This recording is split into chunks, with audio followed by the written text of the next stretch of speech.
যারা আগে আগে আসছেন তারাও যদি পিছনে বসেন তাহলে যারা পিছনে আসে তারা আগে বসবেন।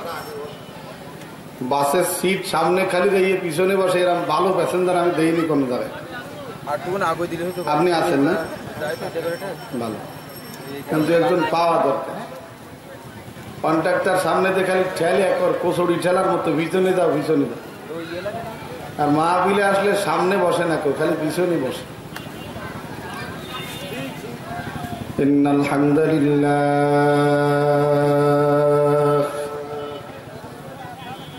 আলহামদুলিল্লাহ নাহমাদুহু ওয়া নাস্তাঈনুহু ওয়া নাস্তাগফিরুহু ওয়া নু'মিনু বিহি ওয়া নাতাওয়াক্কালু আলাইহি ونعوذ بالله من شرور أنفسنا ومن سيئات أعمالنا من يهده الله فلا مضل له ومن يضلله فلا هادي له ونشهد أن لا إله إلا الله وحده لا شريك له ونشهد أن سيدنا وسندنا وحبيبنا وحبيب ربنا وطبيبنا وطبيب قلوبنا ومحبوبنا ومرشدنا ومولانا محمدا عبده ورسوله الذي أرسله الله تعالى بالحق بشيرا ونذيرا وداعيا إلى الله بإذنه وسراجا وقمرا منيرا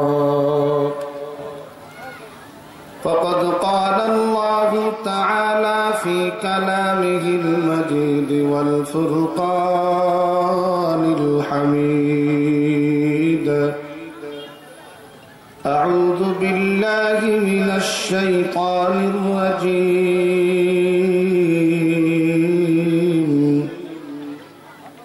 بسم الله الرحمن الرحيم اتل ما أوحي إليك من الكتاب وأقم الصلاة إن الصلاة تنهى عن الفحشاء والمنكر ولذكر الله أكبر والله يعلم ما تصنعون ثم قال الله تعالى وننزل من القرآن ما هو شفاء ورحمة للمؤمنين ولا يزيد الظالمين إلا خسارا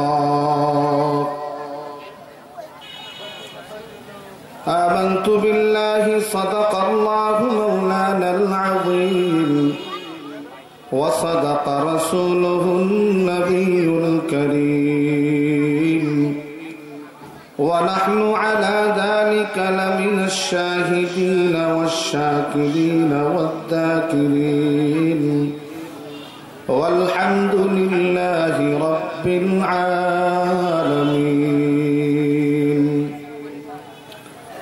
وقال النبي الصادق المصدوق سيدنا رسول الله صلى الله عليه وسلم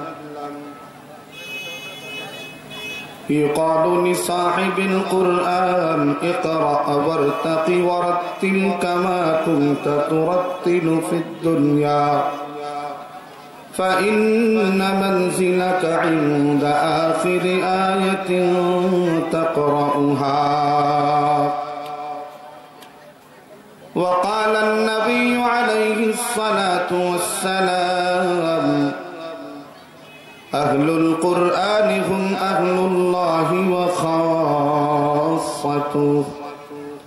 أو كما قال النبي عليه الصلاة والسلام. وقال تعالى في شان حبيبه إن الله وملائكته يصلون على النبي يا أيها الذين آمنوا صلوا عليه وسلموا تسليما. জবান খুলে সকলে দুরূদ ইব্রাহিম পাঠ করি। আল্লাহুম্মা সাল্লি আলা মুহাম্মাদিন ওয়া আলা আলি মুহাম্মাদ কামা সাল্লাইতা আলা ইব্রাহিম ওয়া আলা আলি ইব্রাহিম ইন্নাকা হামিদুম মাজিদ।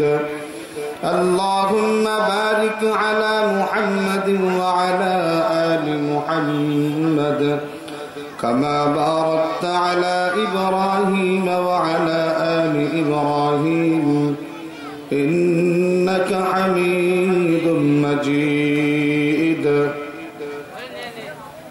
بلغ العلا بكماله كشف الدجى بجماله حسنت جميع خصاله صلوا عليه وآله.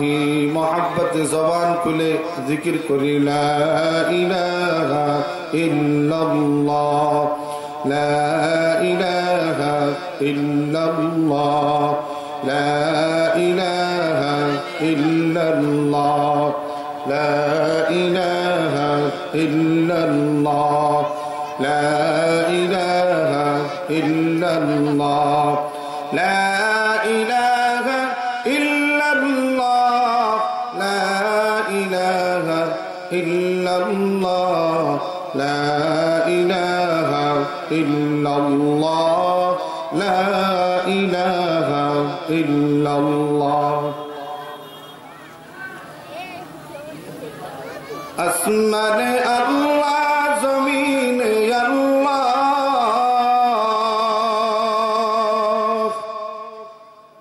আসমান আল্লাহ জমিন আল্লাহ হায়াত আল্লাহ মৌত আল্লাহ লা ইলাহা ইল্লাল্লাহ লা ইলাহা ইল্লাল্লাহ لا إله إلا الله لا إله إلا الله لا إله إلا الله لا إله إلا الله محمد رسول الله صلى الله عليه وسلم.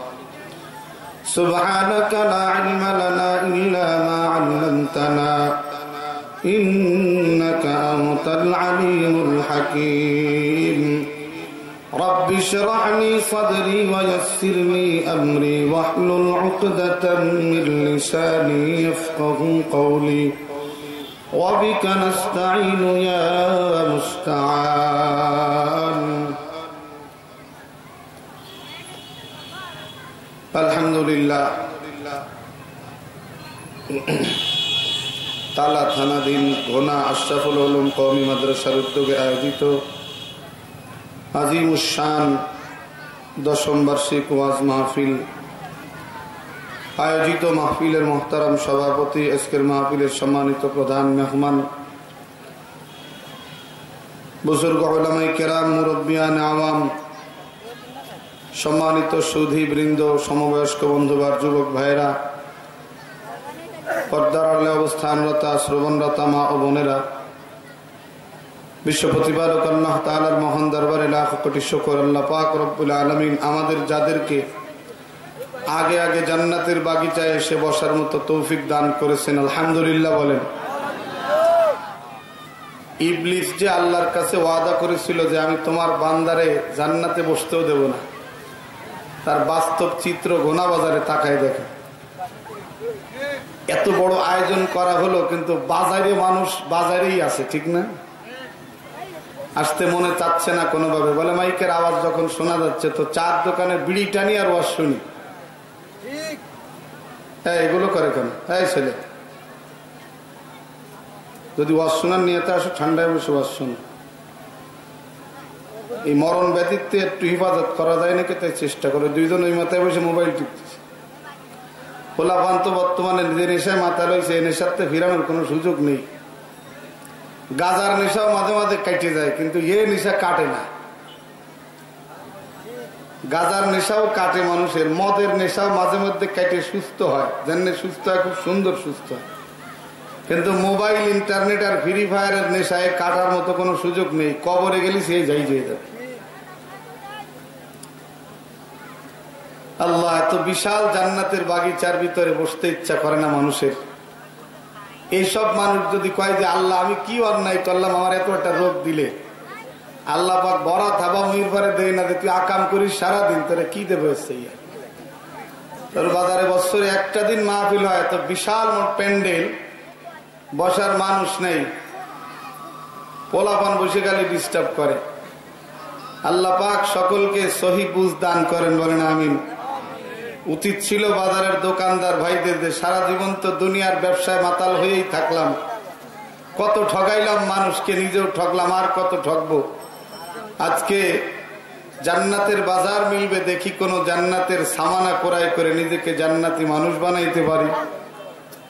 কিন্তু দুনিয়ার প্রেম আর মহব্বত আর নেশা এত ধরেছে, এ নেশা কাটার মতো না। তারপরেও আল্লাহ রাব্বুল আলামিন আপনাদের যাদেরকে আগে আগে কবুল করেছেন তাদের ব্যাপারে আল্লাহ পাক সুসংবাদ শোনাইছেন, ওয়াস-সাবিকুনাস সাবিকুন উলাইকাল মুকাররাবুন ফি জান্নাতিন নাঈম।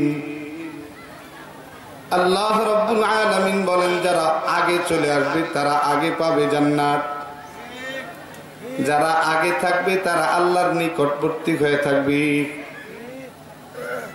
এই জন্য আল্লাহ যাদেরকে আগে আসার তৌফিক দান করেন, এটা ফখর নয় শকর, আলহামদুলিল্লাহ বলেন। আপনাদের এই সাতক্ষীরা অঞ্চলে এই সমস্যাটা দেখি, বক্তার থেকে অন্তত 10 হাত দূরে শ্রোতা থাকবে, যেন কাছে আসতে না পারে। বক্তা শ্রোতার একটা সম্পর্ক রাখা দরকার, স্টেজে বসে মুসাফা করার সে সুযোগ এখানে থাকে না, অনেক দূরে বসে থাকা লাগে। তারপরেও আলহামদুলিল্লাহ আপনারা যারা বসছেন, মেহেরবানি করে দিলটাকে একটু খুলে বসেন।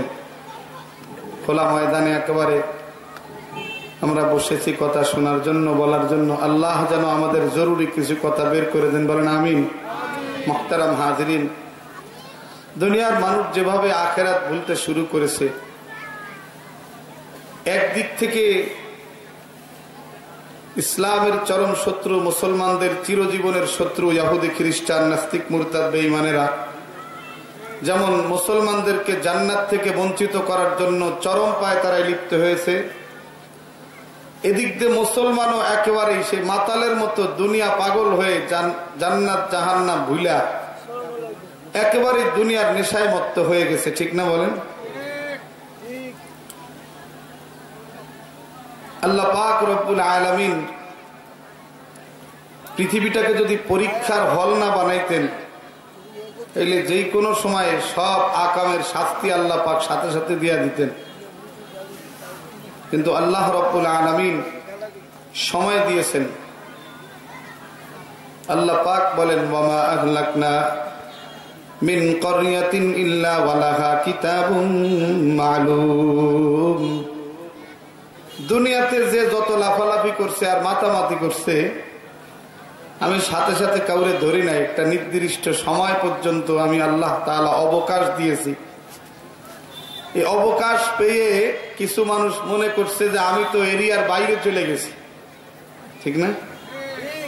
যারা মনে করে এরিয়ার বাইরে চলে গেছে তাদেরকে শোনায় দেওয়া দরকার, ইয়া মাশারাল জিন্নি ওয়াল ইনস ইন ইসতাতা'তুম আন তানফুযু মিন আত্তারিস সামাওয়াতি ওয়াল আরদি ফানফুযু লা তানফুযুনা ইল্লা বিসুলতান।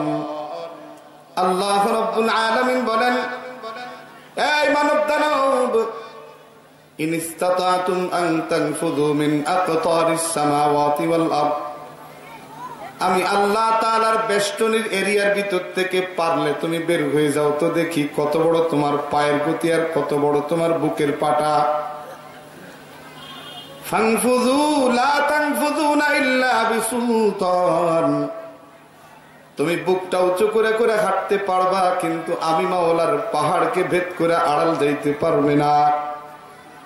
তোমার গাড়ির গতি আর বিমানের গতি যতই রাখো না কেন, আমি আল্লাহ তাআলার বেষ্টনীর এরিয়ার বাইরে যাওয়ার কোনো ক্ষমতা তোমার নাই।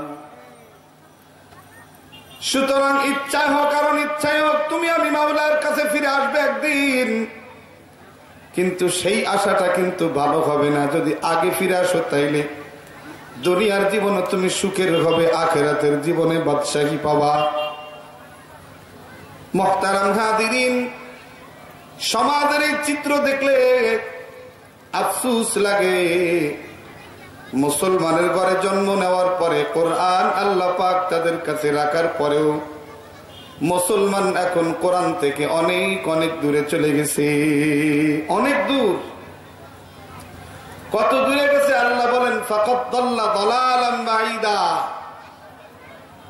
বাড়ির উল্টা পথে। এই বাচ্চারা, আপনাদের জন্য গল্পের আয়োজন না, উঠে চলে যান। ওঠেন, এক বাচ্চাও বসবেন না এখানে, যান উঠে যান।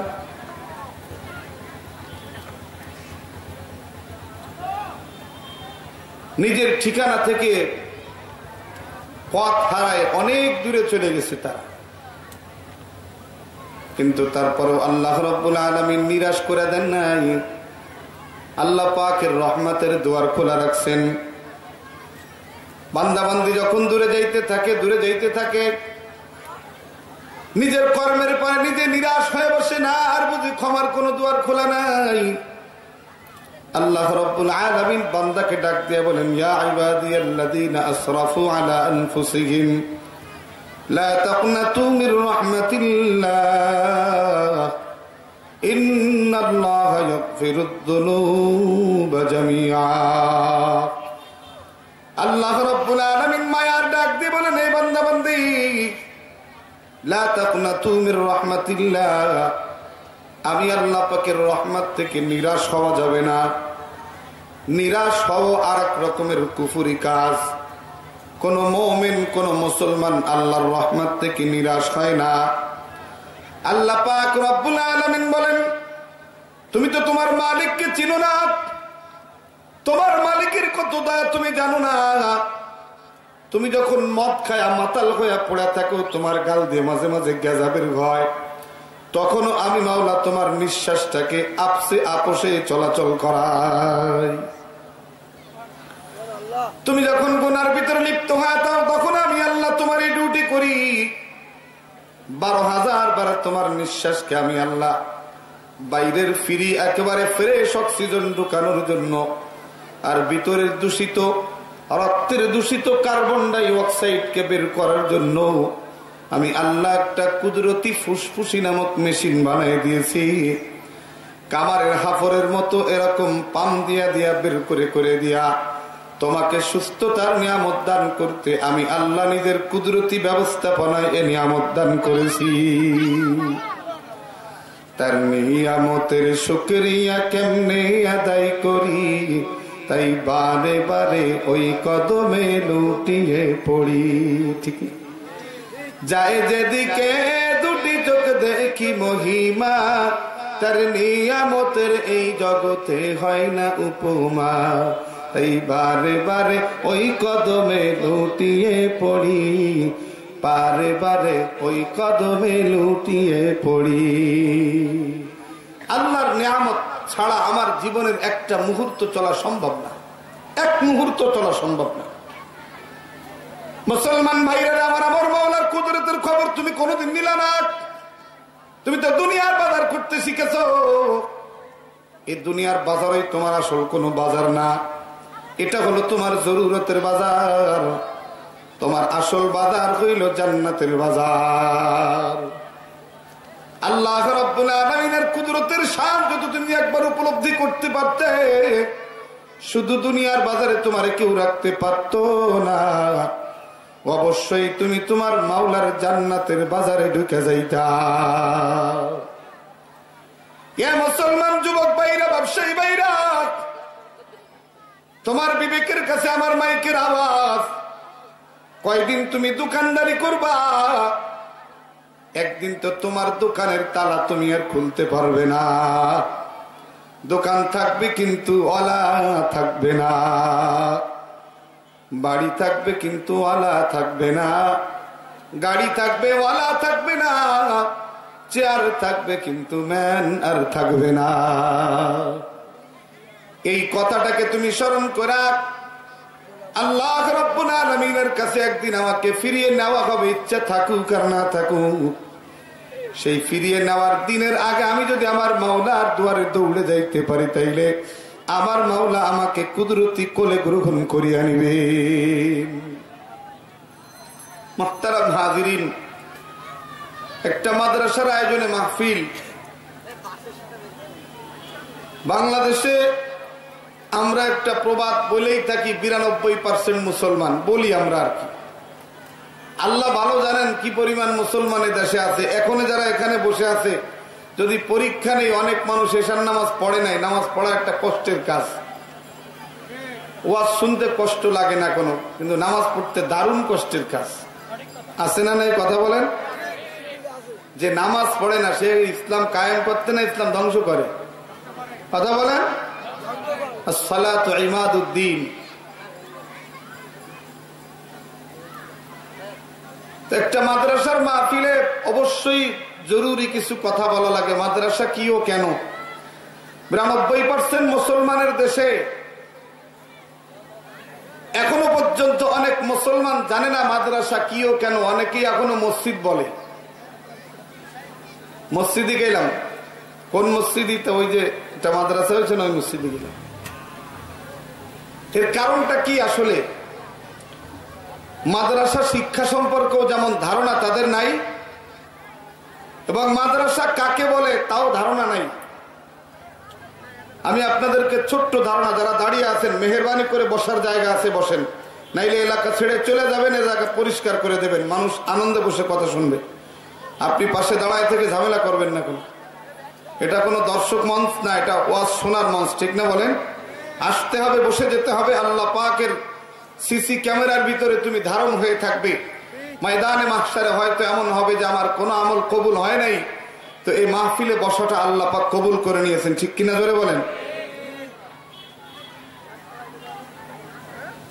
মুহতারাম হাজিরিন, মাদ্রাসা কি ও কেন এই শব্দটা আমাদের স্পষ্ট জানা দরকার। মাদ্রাসা হলো কোরআন শিক্ষার ঘর। বলেন কি শিক্ষার ঘর? আওয়াজ করে বলেন। কোরআন শিক্ষার ঘর হলো মাদ্রাসা। এ মাদ্রাসার শাব্দিক অর্থ হলো আদর্শ বিদ্যালয়। কি বিদ্যালয় বলেন? কিন্তু এখন তো আদর্শ শব্দটাই বিপদে পড়ে আছে, কোন জায়গায় তারে লাগাবে মানুষ হদিশ পাচ্ছে না। আদর্শ মদের দোকানও লিখতে চাচ্ছে মানুষ, আদর্শ নার্সারি, আদর্শ হাঁসের খামার, হ্যাঁ, আদর্শ স্যানিটারি হাউস।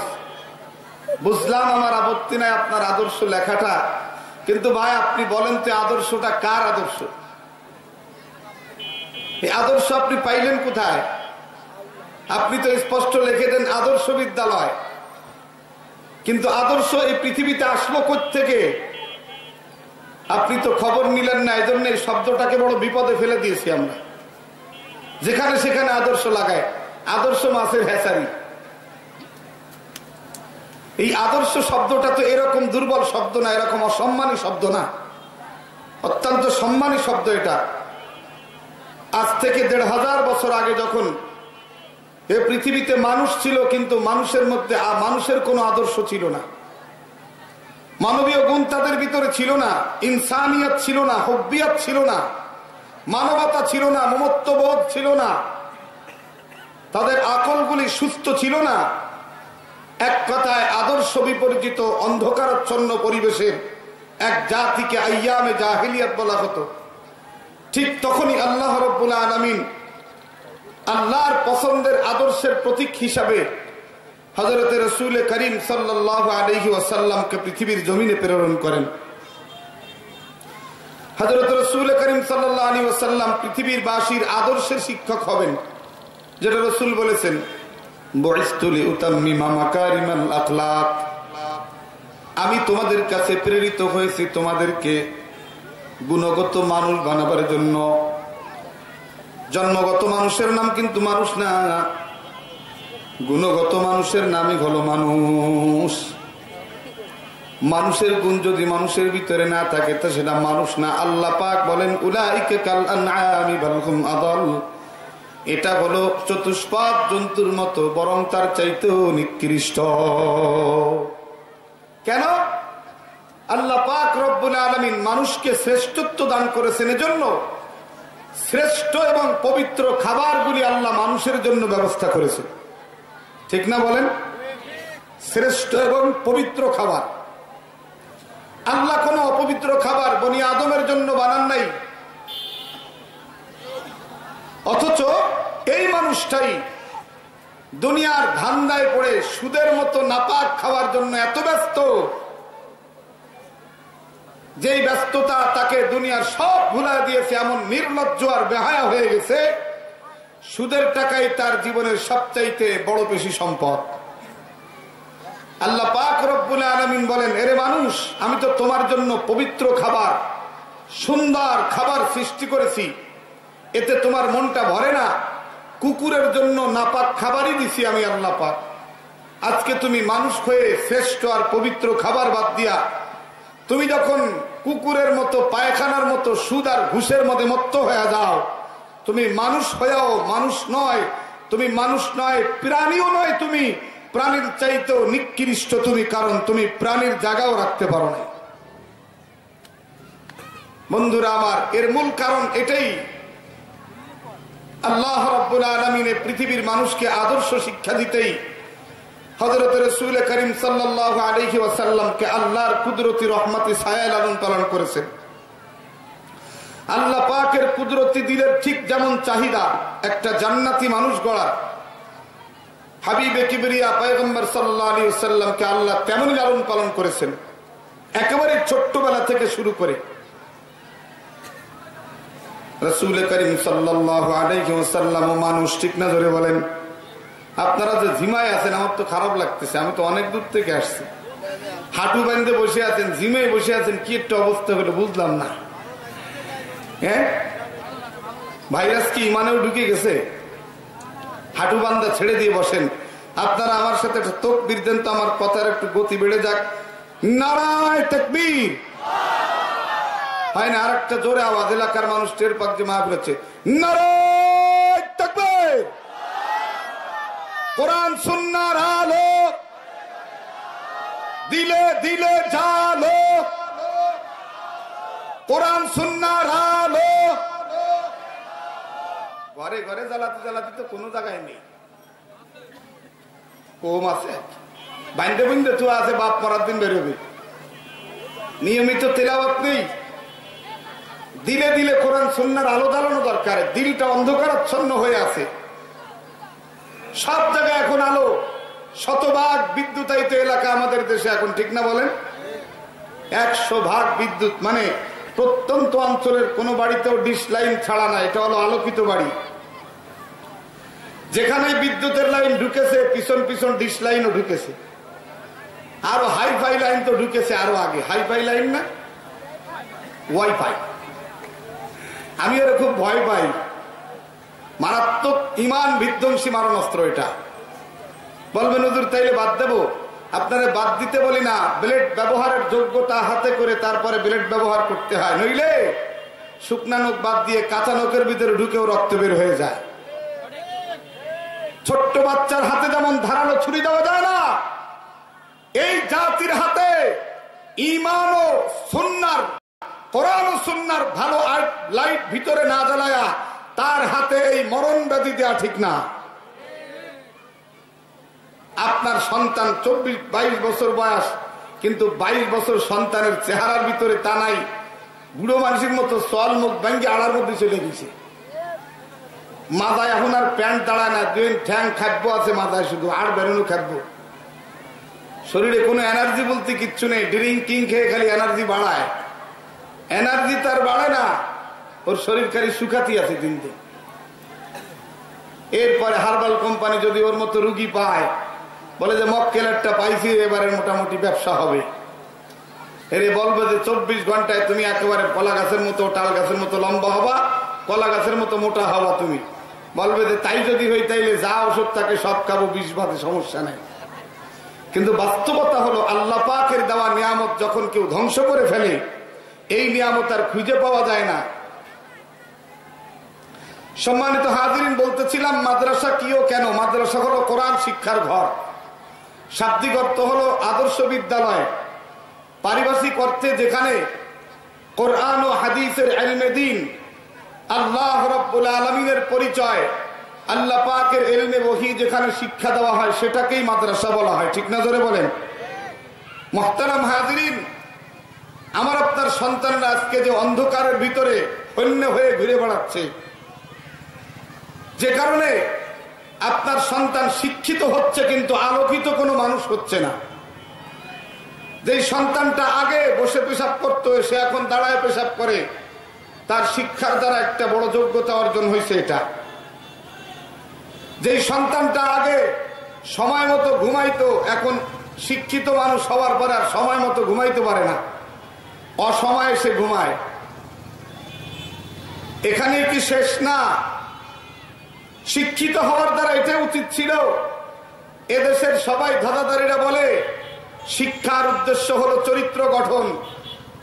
কিন্তু আমরা যেটা দেখতে পাই, আমাদের দেশে যে প্রচলিত শিক্ষা ব্যবস্থা চালু আছে, যেই ব্যবস্থাকে আমরা জেনারেল শিক্ষা বলি, সাধারণ শিক্ষা, সাধারণ, এই শিক্ষা ব্যবস্থার মাধ্যম দিয়ে একটা সন্তান চরিত্রবান বলে গড়ে উঠতেছে না। যেই সন্তানটা চরিত্রবান হচ্ছে, হয় বাবার রক্ত, মায়ের রক্তের কারণে, না হয় কোনো ভালো মানুষের সঙ্গের কারণে, না হয় আল্লাহ ওয়ালাদের সোহবতের কারণে, না হয় দাওয়াত তাবলীগের মেহনতের কারণে, না হয় ইসলামী কোনো ভালো সংগঠনের কারণে, যোগ দেওয়ার কারণে। ঠিক কিনা? জোরে বলেন। কিন্তু শুধু শিক্ষার ভিতর থেকে এ সন্তান আলোকিত মানুষ হচ্ছে না, শুধু শিক্ষিত মানুষ হচ্ছে। সমস্যাটা কোথায়? আমাকে আপনাকে খুব ভালো করে মনে রাখার মতো কথা, শিক্ষা শুধু একদিকে পূর্ণ হয় না।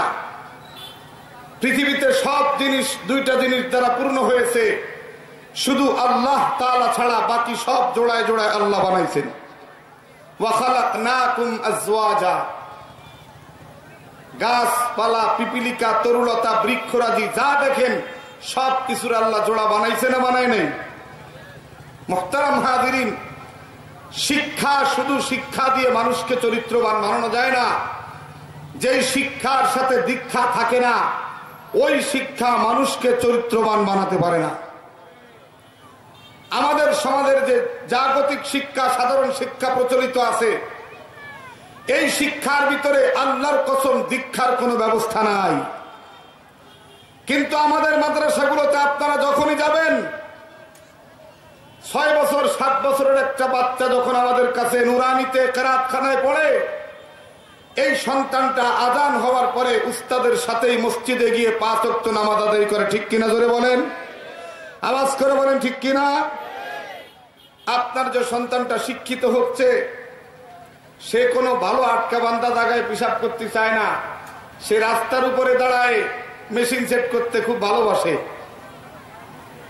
কারণ তারে আদর্শ শিক্ষা দেওয়া হয় নাই, তাকে শুধু শিক্ষা দেওয়া হয়েছে কিন্তু আদর্শ দেওয়া হয় নাই।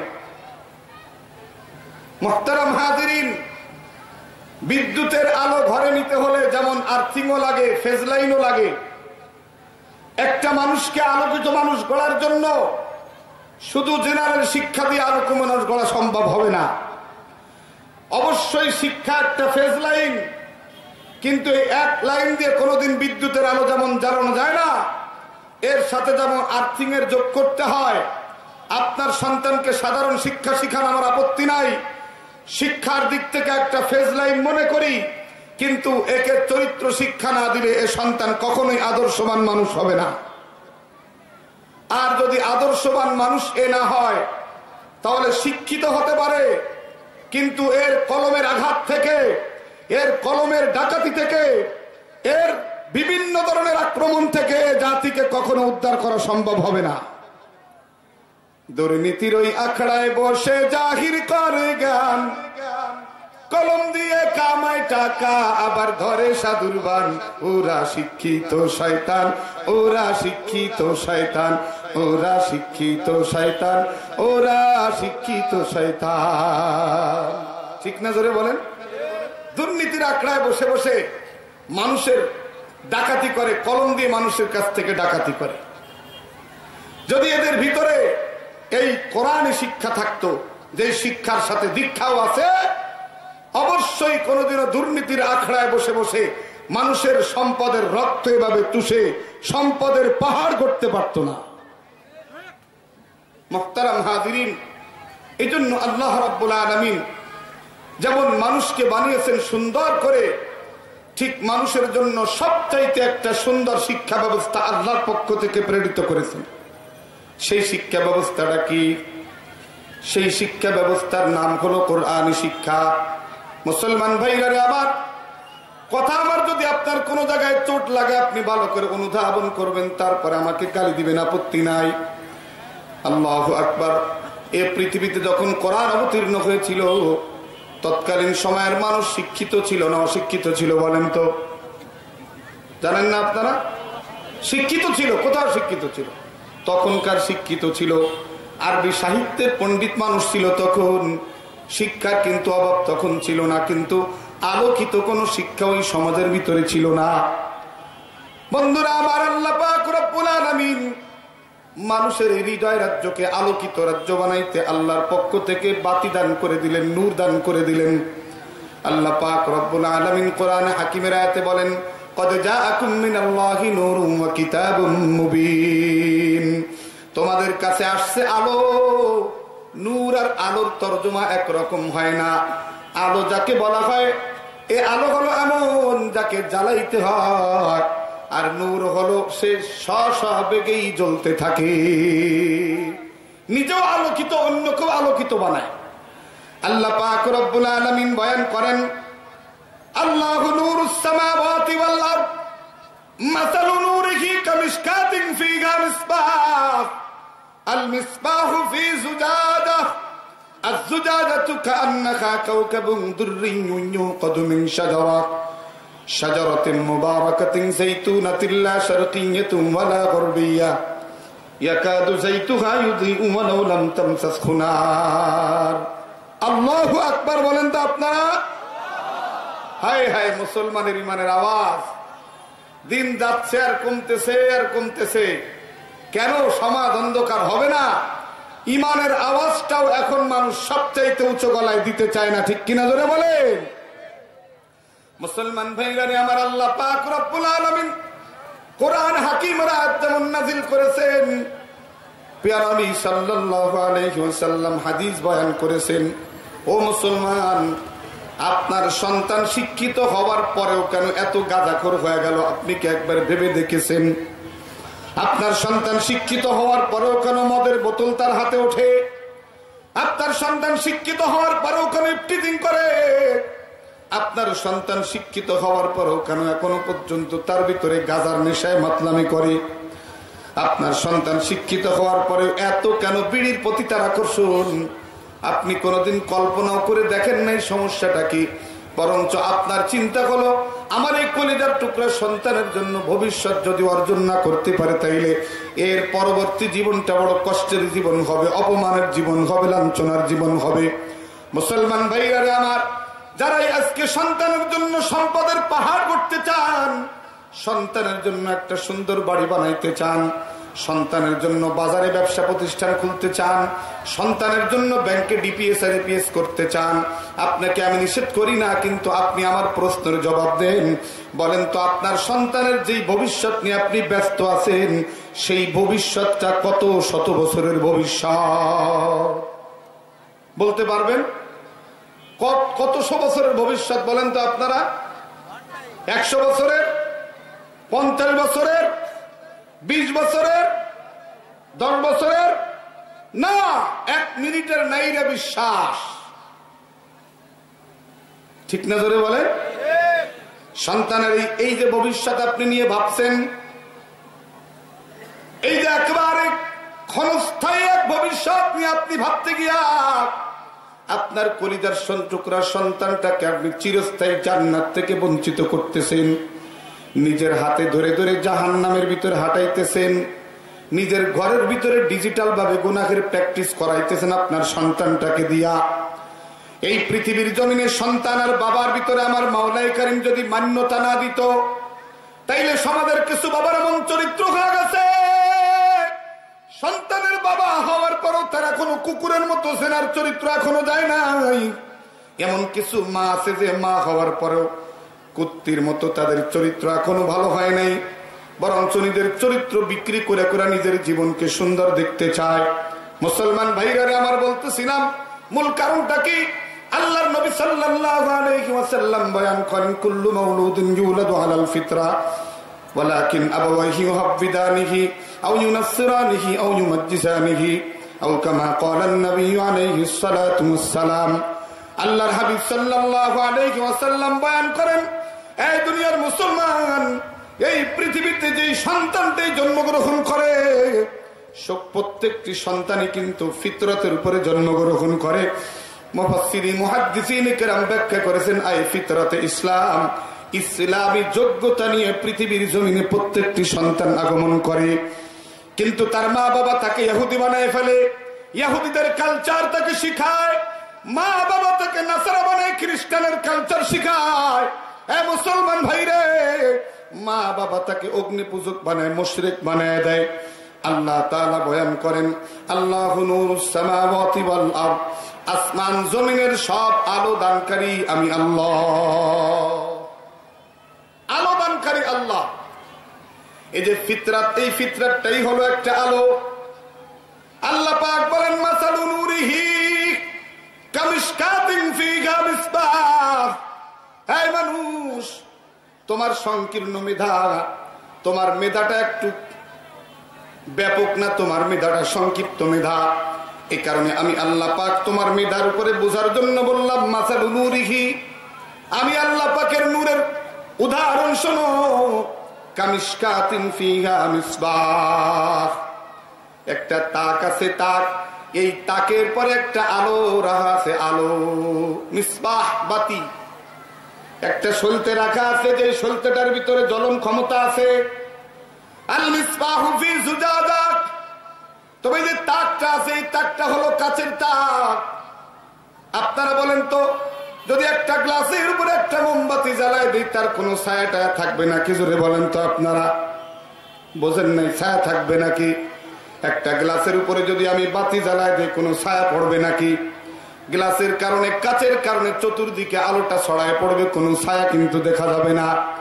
আল্লাহ পাক রব্বুল আলামিন বলেন, আল মিসবাহু ফি জুজাজা, আলে আমার নূরের যে দানি, আলোকদানি, এই আলোকদানিটা হলো কাচের আলোকদানি, স্বচ্ছ মরমর পাথরের মতো। আল্লাহ পাক রব্বুল আলামিন বলেন, কাআন্নাহা কাওকাবুন দুররিয়্যুন ইউকাদু মিন শাজারা মুবারাকাতিন যাইতুনাতিন লা শারকিয়্যাতিন ওয়ালা গারবিয়্যা। এমন এক গাছের তেল দ্বারা তা প্রজ্বলিত করা, যে গাছগুলি মরুভূমির ভিতরে হয়। ইয়াকাদু যাইতুহা ইউদিউ ওয়ালাউ লাম তামসাসহু নার, জৈতুন তেলগুলি প্রখর রৌদ্রের ভিতরে মরুভূমিতে জন্ম নেওয়ার কারণে এর তেলের ভিতরে কোনো ধোয়ার কোনো আঁচড় থাকে না, শুধু জ্বলন দাহন ক্ষমতা থাকে, শুধু জ্বলতে থাকে আর জ্বলতে থাকে। আল্লাহ পাক রব্বুল আলামিন বলেন, পৃথিবীর প্রত্যেকটি সন্তানের অন্তরের ভিতরে আমি আল্লাহ রব্বুল আলামিন একটা সুন্দর আলোকদানি বানায় দিলাম, তার অন্তরটাকে একটা বাতির তাক বানায় দিলাম। আর ওই বাতির তাকের উপরে আমি আল্লাহ পাকের এলমে নূরের পরিচয় রেখে দিলাম, একটা সলতে রেখে দিলাম, যেই সলতেটার ভিতরে দাহন ক্ষমতা আছে, জ্বলন ক্ষমতা আছে, আলোকিত হওয়ার ক্ষমতা আছে। কিন্তু কোন জিনিস একা একা জ্বলতে পারে না। এজন্য আমি আল্লাহ রাব্বুল আলামিন একজন মানুষকে নির্বাচন করলাম, যেই মানুষটা এই বাতিটাকে শুধু একটু ধরায় দিবে, এ ধরনের তার ইচ্ছা মতো করবে না। আল্লাহ পাক রব্বুল আলামিন বলেন, আলিফ লাম রা কিতাবুন আনজালনাহু ইলাইকা লিতুখরিজান নাসা মিনাদ যুলুমাত বিইذনি রাব্বিহিম ইলা সিরাতিল আজিজিল হামিদ। আল্লাহ পাক বলেন আমি কোরআনকে নাযিল করেছি, কিতাবুন আনজালনাহু ইলাইকা, আর রাসূল করিম সাল্লাল্লাহু আলাইহি ওয়াসাল্লাম আপনার কাছে আমি কোরআন নাযিল করেছি, লিতুখরিজান নাসা মিনাজ যুলুমাতি ইলান নূর। এই কোরআন হইল বাতি, এই কোরআন হইল আলো। এই আলো আপনি আপনার উম্মতের ভিতরে জ্বালায় দিবেন তো উম্মত সব ধরনের অন্ধকার থেকে আলোকিত মানুষ হয়ে যাবে। আল্লাহর হাবিব সাল্লাল্লাহু আলাইহি ওয়াসাল্লাম 40 বছর পূর্ণ হওয়ার পরে 41 বছরের শুরুতে আলোটি পাইলেন। এই আলো পাওয়ার পরে রাসূল করিম সাল্লাল্লাহু আলাইহি ওয়াসাল্লাম আলো বিতরণ করতে লাগলেন। আল্লাহর নবী সাল্লাল্লাহু আলাইহি ওয়াসাল্লামকে আল্লাহ পাক রব্বুল আলামিন বিশেষ মুজিজা দান করলেন। সেটা হলো আল্লাহ পাক বলেন ইয়াতলু আলাইহিম আয়াতিহি, ও পয়গম্বর আপনার জবানে যে কোরআনটা তেলাওয়াত হবে, কোরআনের তেলাওয়াতটাই হবে ইসলামের জন্য দাওয়াত। আল্লাহর হাবিব সাল্লাল্লাহু আলাইহি ওয়াসাল্লাম কোরআনে পাক তেলাওয়াত করতেন, আর কাফেররা শুনে শুনে শুধু মুসলমান হয়ে যেত। ইয়াতলু আলাইহিম আয়াতিহি, রাসূল করিম সাল্লাল্লাহু আলাইহি ওয়াসাল্লামের সর্বপ্রথম কাজ ছিল কোরআনে পাকের তেলাওয়াত করা। আল্লাহর হাবিব তেলাওয়াত করতে থাকলেন। আকসাম ইবনে সাইফি নামে একজন গোত্র প্রতিনিধি জানতে পারলো মক্কার ভিতরে একজন নবীর আগমন হয়েছে। উনি সিদ্ধান্ত নিলেন তার কাছে আমি সাক্ষাৎ করতে যাব। গোত্রের লোকজন বলল আপনি সর্দার মানুষ, আগে গেলে ভালো দেখায় না, বরং আমরা 3 জন দল প্রতিনিধি দল হিসেবে তার অবস্থাটা জেনে আসি, সে কোন বংশের কোন অবস্থানে আছে। 3 জন লোক সাইফি গোত্র থেকে আসলো। আল্লাহর নবীর সামনে বসে জিজ্ঞেস করতেছে মান আনতা ওয়া মা আনতা,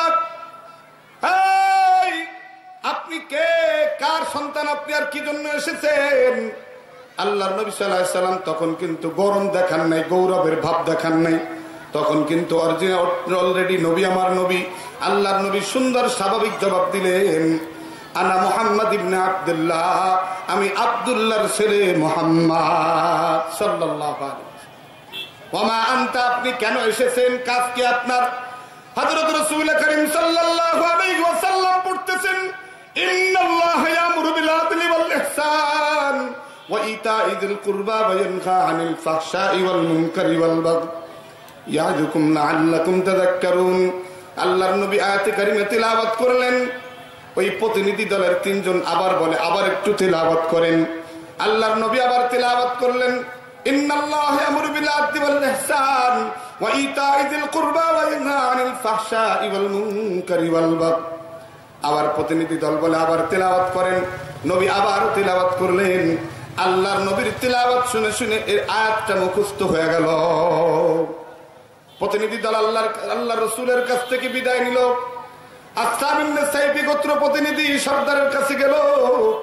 সর্দার বলল তোমরা কেমন দেখলে? বলে লোকটা বড় সুন্দর মানুষ, বড় সুন্দর হৃদয়ের মানুষ, হাস্যোজ্জ্বল চেহারা তার যে সুন্দর মধুর ভাষা তা সত্যি ভোলার মতো না। কি নিয়ে আসতো তার কাছ থেকে? প্রতিনিধি দল আয়াতে কারিমা শুনাইল ইন্নাল্লাহা ইয়ামুরু বিল আদলি ওয়াল ইহসান ওয়া ইতা'i যিল কুরবা ওয়া ইয়ানহা আনিল ফাহশা'i ওয়াল মুনকারি ওয়াল বাগই। হযরতে আকসাম ইবনে সাইফি এই আয়াতে কারিমা শোনার সাথে সাথে বলেন এটা নিশ্চয়ই কোনো মানুষের কথা নয়, সবচাইতে সত্য কথা, আমি আমার নিজেকে মুসলমান করে নিলাম। আল্লাহর নবী সাল্লাল্লাহু আলাইহি ওয়াসাল্লাম প্রথম তেলাওয়াত করেছেন। আল্লাহর নবীর জবানের ভিতরে তেলাওয়াতের আল্লাহ পাক রব্বুল আলামিন এক আলাদা পাওয়ার দান করেছিলেন।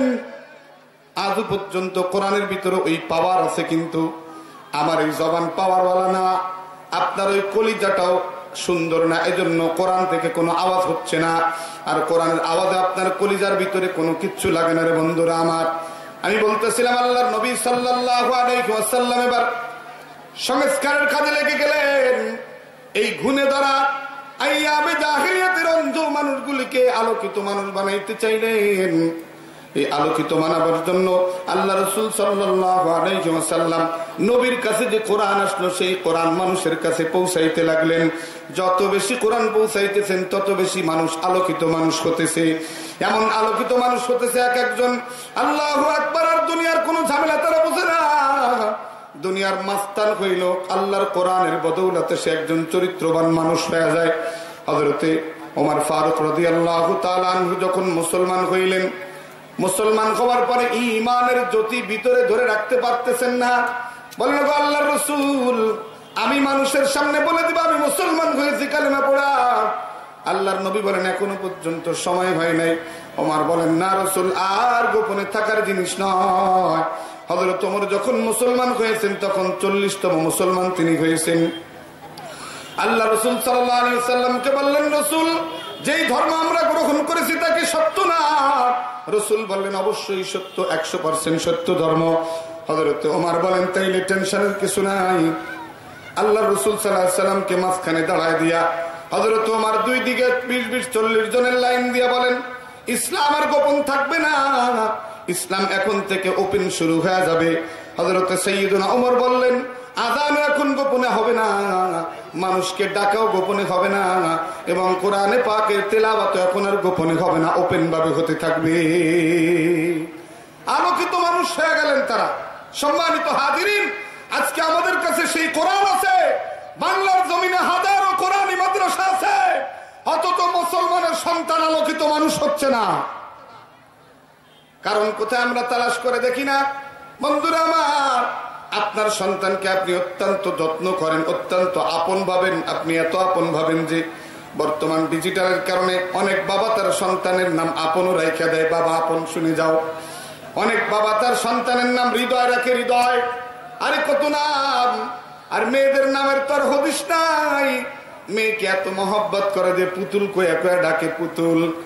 মাগরে আমার বাবাজির, আমার আপত্তি নাই, কিন্তু আপনি ভালো করে মনে রাখবেন, কিয়ামতের কঠিন ময়দানে এই সন্তান আর আপনি যদি উভয় দিনদার না হন, কোরআন বলা না হন, আল্লাহকে না চিনেন, তাইলে আল্লাহ পাক রব্বুল আলামিন বলেন, আল আখিল্লাউ ইয়াওমাইযিন বা'দুহুম লিবা'দিন আদুবুন ইল্লাল মুত্তাকুন। আল্লাহ পাক ঘোষণা দিয়ে দিবেন, আজকের এই জমিনের ভিতরে, আজকের কিয়ামতের ময়দানে আর জান্নাতি আর জাহান্নামী একসাথে থাকতে পারবে না। দুনিয়ার জীবনে জান্নাতি আর জাহান্নামী একই থালে খানা খেয়েছে, কিন্তু আমি আল্লাহ কিচ্ছু বলি নাই। কিন্তু আজকের দিনটা ভিন্ন হয়ে গেল। আমি আল্লাহ রাব্বুল আলামিন জান্নাতি আর জাহান্নামী বাছাই করে ফেলবো। সেদিন বন্ধুরা আমার যদি এরকম হয়ে যায় যে আমার সন্তানকে আমি দিন না শেখাবার কারণে, কোরআন না জানার কারণে আমার সন্তানটা আমার হাত থেকে ছুটে জাহান্নামের আগুনের ভিতরে নিক্ষিপ্ত হয়ে গেল, বন্ধুরা আফসোস করেও কিন্তু সেদিন কোনো কাজ হবে না। আল্লাহ পাক রব্বুল আলামিন বলেন, রাসূল হে, ওয়ানজিরিন নাস ইয়াওমা ইয়াতিহিমুল আযাব ফায়াকুলুল লাযীনা যালামু রাব্বানা আখিরনা ইলা আজালিন করিব। ও পয়গম্বর, আপনি দুনিয়ার মানুষকে শোনায় দেন, ওয়ানজিরিন নাস, মানুষকে আপনি ভীতি প্রদর্শন করুন, ইয়াওমা ইয়াতিহিমুল আযাব, মহা এক আযাবের দিন তাদের জন্য অপেক্ষা করতেছে। ওই আযাবের দিন যখন মানুষ দেখে বলবে, ফায়াকুলুল লাযীনা যালামু, তখন যারা নিজের উপরে জুলুম করেছিল, শিক্ষা শিখেছিল কিন্তু কোরআন শিক্ষা তারা শিক্ষা করে নাই, আদর্শ শিখেছিল কিন্তু কার্ল মার্কসের আদর্শ শিখেছিল, লেনিনের আদর্শ শিখেছিল, আরে কোন মানুষের আদর্শ শিখে নাই, মুহাম্মদুর রাসূলুল্লাহর আদর্শ তাদের পছন্দ হয় নাই। আল্লাহ পাক রব্বুল আলামিন বলেন, ফায়াকুলুল লাযীনা যালামু, তারা তো রব্বে কারীমের নাফরমানি করে করে তারা নিজের উপরে বড় জুলুম করে ফেলেছে, অপরাধ করে ফেলেছে। তারা বলতে থাকবে, রব্বানা আখিরনা ইলা আজালিন করিব, ওগো রব্বে কারীম, আমরা তো আপনার সব আযাবের গজব দেখলাম, আপনি কত বড় ক্ষমতাবাদা, আপনার জাহান্নাম কি পরিমাণ শাস্তির জাহান্নাম, সব তো আমরা দেখেই ফেলেছি, সচক্ষে দেখেই ফেলেছি। রব্বানা আখিরনা ইলা আজালিন করিব, ওগো মালিক, আমার কি আর অল্প একটু সময় দেওয়া যায় না? তাইলে আমি এমন ভালো মানুষ হয়ে যাবো যেমন ভালো মানুষের জমিনে তুমি পাইবা না। কেরম ভালো মানুষ হবে? বলবে, নুজিব দাওয়াতাকা ওয়া নাত্তাবিউর রাসূল, আল্লাহ তোমার যে দাওয়াত নবী ছিল দিত, ওলামায়ে কেরাম মঞ্চে ময়দানে দিত, সেই দাওয়াতকে আমি গ্রহণ করব, নুজিব কবুল করে নিব। দাওয়াতাকা, তোমার পক্ষ থেকে যত ডাক আসে, আযানের ডাক, মাহফিলের ডাক, কোরআন তেলাওয়াতের ডাক, হকের পক্ষে ইসলামের পক্ষের ডাক, সব ডাক আমি গ্রহণ করে নিব। নুজিব দাওয়াতাকা, আর ওয়া নাত্তাবিউর রাসূল, তোমার পক্ষ থেকে প্রেরিত মানুষের অনুসরণ করে করে চলবো। জীবনে আর কোনোদিন রোনালদো আর মেসির মতো আমার মাথার চুল কাটবো না। ঠিক না? জোরে বলেন। এই সমাজের অধিকাংশ যুবক যুবতী বর্তমানে নায়ক নায়িকাদের মুরিদ, নায়ক নায়িকাদের মুরিদ। মুসলমানের সন্তান হইয়া মুহাম্মদুর রাসূলুল্লাহর আদর্শ তার পছন্দ হয় না। এর কারণটা কি? এর কারণ ওইটাই, বাবা তার নিজের হাতে ধরে সন্তানের সেই ইসলামী যোগ্যতাটাকে এমন ভাবে নিভায় দিয়েছে, সন্তান এখন অন্ধকারের ভিতরে হাবুডুবু খায়। শিক্ষা তার হাতে থাকতে পারে, কিন্তু দীক্ষা না থাকার কারণে তার জীবনটা অন্ধকারাচ্ছন্ন হয়ে গেছে। মুহতারাম হাজিরিনের জন্য বলতেছিলাম, বৃদ্ধ বয়সে যা সন্তান নিয়ে আফসোস করলে লাভ হবে না। এজন্য সময় থাকতে আপনার সন্তানকে যদি আপনি আলোকিত মানুষ বানাইতে চান, আলোকিত মানুষ, জোরে বলেন কি, আওয়াজ করে বলেন একটু, হায় হায় রে মালিক। আমার দোস্ত বন্ধুবার মুফতি আব্দুল কুদ্দুস সাহেব দামাত বারাকাতুহুম এরম আওয়াজে কিন্তু কথা বলতে চাইবেন না। দৈনিক কত প্রোগ্রাম তিনি করেন, সরকারি বেসরকারি, বহুত কনফারেন্স করা লাগে আপনাদের নিয়ে। এই ঘ্যাঙুর ঘ্যাঙুর আওয়াজ নিয়ে কিন্তু কথা হবে না। যদি একটু আওয়াজ করে কথাই না বলতে পারেন, কেমন হলো বিষয়টা? সব শেষ করে দিল আমাদেরকে, সব শেষ করে দিল।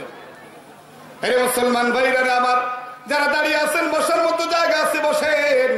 এর ভিতরে বসলেই কিন্তু আল্লাহর রহমতের ফেরেশতারা আপনার জন্য মাগফিরাতের দোয়া করবে। এরিয়ার বাইরে থাকবেন সারাদিন দাঁড়াইয়া, আল্লাহর ভিআইপি মেহমান হিসেবে আল্লাহ পাক আপনাকে খাতায় নামটা লিখবে না।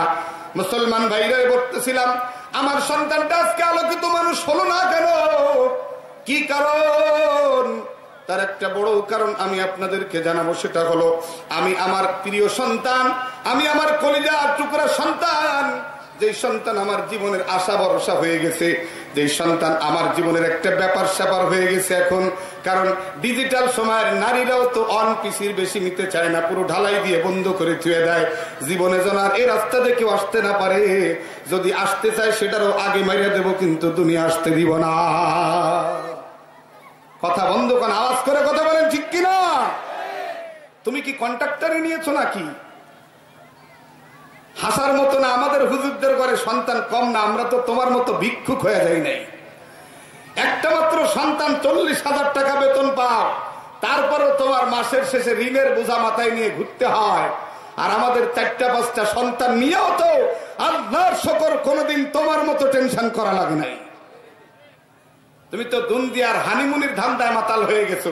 সন্তান বেশি হলে মোটর সাইকেল একখানে হবে না, বড় গাড়ি ভাড়া করা লাগবে, আনন্দ অতটা হবে না। তুমি কতদিন আনন্দ করবা? আল্লাহ পাক বলেন, কুলু ওয়া তামাত্তাউ কালিলান ইন্নাকুম মুজরিমুন। খাও দাও ফুর্তি করো, তুমি তো বড় অপরাধী। একটা সময় আসতেছে, আল্লাহ পাক রব্বুল আলামিন বলে দিবেন, খুযুহু ফাতিলুহু ইলা সাওয়াইল জাহিম। এই ধর নাফরমানরে ভালো করে ধরিয়া বান্ধিয়া জাহান্নামের ভিতরে ফালায় দে। মুসলমান ভাইরা আমার বলতেছিলাম, এই যুবক ভাই, তোমার পক্ষের কথাটা আগে বলে তারপরে তোমার বিরুদ্ধে কিছু কথা আমি বলে আমার আলোচনা শেষ করে দিব। আলহামদুলিল্লাহ বলেন, সকলে আলহামদুলিল্লাহ বলেন। ওরে ভাইরা আমার, আজকে আমার সন্তানটা শিক্ষিত হওয়ার পরেও কেন আলোকিত মানুষ কেন হলো না? তার কতগুলি কারণ আমি আপনাদের সামনে উপস্থাপন করব।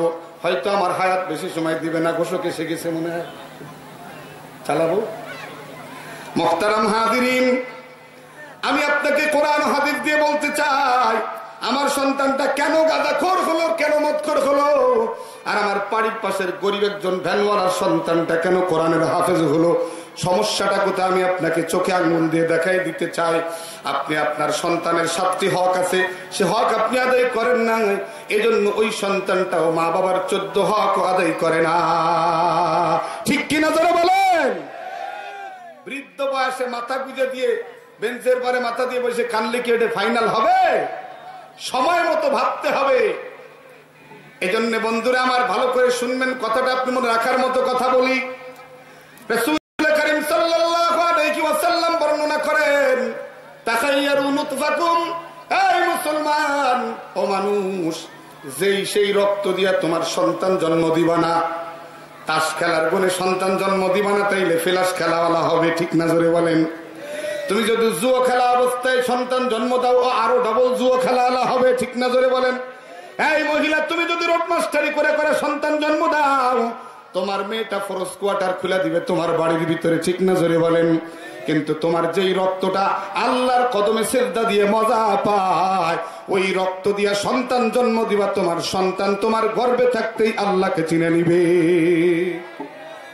মুসলমান ভাইরা রে আমার, আল্লাহর নবী বলেন তাখাইয়ারু নুতফাকুম, আগে তুমি একটু সিদ্ধান্ত নাও কোন রক্ত দিয়া তোমার সন্তান জন্ম দিবা। তোমার রক্তটাকে আগে নির্বাচন করে নাও। বর্তমান সমাজের যুবকদের চরিত্র খারাপ হয়ে গেছে। কেমন? কোন দোকানে যদি যায়, চানাচুর বাদামের দোকানে, তাইলে আগে যাইয়া মুঠের মধ্যে উঠে দুইটা খাইয়া কয় টেস্ট করে দেখি কেমন। দোকানদার বেচারা চিন্তা করে পোলাপান গরম আছে, থাবা মামা দিয়ে বসবে, তার সেই যত খাবে খাক, ওর তা হালাল খাবে না, ও তো হারাম খাবে। ও হারাম খাবে তো আর হারাম রক্ত হবে তো কোনদিন ভালো হবে না। মুসলমান ভাইরা রে আমার, এ যুবক ভাই, স্বভাব থাকলে বাদ দিবা। দোকানে গেলে আগে আঙ্গুর একটা সিঁড়ে টাস করে গালে দিয়ে দেয়, দোকানদার কয় খান, অসুবিধা নেই, খান খান। কারণ না খায় গালের মধ্যে ঠেলে দিচ্ছে, ওটাকে বের করে নেবে, বলে এটাকে আঙ্গুলতে বের করে নেবে নাকি? আপনি খান, ভালো করে খান, খাই আমার ঋণী হয়ে যান, তারপরে বেচা কিনা করেন। বন্ধুরা আমার, আগে এই জিনিসগুলো খাইবা না। ও মুসলমান ভাই, তোমারে কোথায় আঘাত করেছে তুমি জানো না? এই মুসলমানের সন্তানের মায়েরা যদি হাত তুলতো, কোন মায়ের হাত ফেরত হতো না।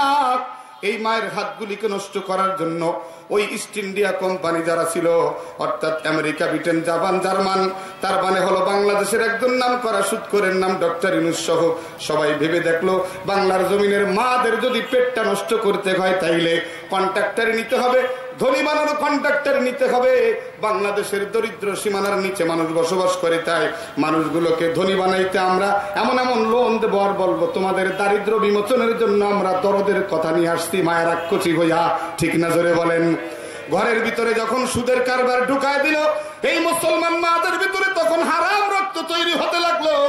বন্ধুরা, রক্ত যত বেশি হারাম হয়, গুনাহের প্রতি তত আকর্ষণ সৃষ্টি হয়ে যায়, তত আকর্ষণ সৃষ্টি হয়ে যায়। এবার এমনি ঘরের ভিতরে ডিসলাইন আসতে থাকে। কয় ডিসলাইন ছাড়া কিন্তু টেলিভিশন দেখলে মজা লাগে না। কি লাগে না বলেন? কথা বলেন না কেন? মজা লাগে না। এ মজাটা ভিতর থেকে আইছে। হারাম খাওয়ায় খাওয়ায় তোমার ভিতরে হারামের মজা ঢুকায় দিয়েছে রে বন্ধুরা আমার। যত বেশি হারাম খানা খাওয়াচ্ছে, তত বেশি নষ্টামের জায়গা বাড়তেছে। বাংলার জমিনে বর্তমানে যত পার্ক, মানে টাকা দিয়ে ওপেন জিনার কারখানা খুলেছে, বিগত ইতিহাসে বাংলার জমিনে এত পার্ক ছিল না, জিনার কারখানা ছিল না। যুবকদেরকে এমন ভাবে উস্কানি দিয়ে দিয়ে নষ্ট করতেছে, আর রক্তগুলি হারাম করে করে নষ্ট করতেছে।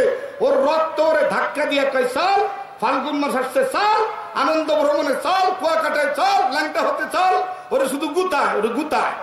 আর ও তখনই একটা দেয়, আনন্দ ভ্রমণ, ছেলে মেয়ে উভয় যেতে পারবে, কোনো টেনশন নাই, মেয়েদের জন্য অগ্রাধিকার থাকবে। থাকবেই তো সুসর দল খোয়া নাই। বন্ধুরা আমার, বলতেছিলাম আমার সন্তান কেন নষ্ট, তার প্রথম কারণ, আমার সন্তান কোন নুৎফাতে আমি জন্ম দিয়েছি আমিও জানি না। যদি আমার নুৎফাটা ভালো হইতো, তাইলে আমার সন্তানটা ভালো হইতো। কারণ বন্ধুরা আমার, আপনারা জানেন, কেউ যদি মাদার গাছ লাগার আম খাওয়ার আশা করে, তেমন যেমন পাগলামি করবে।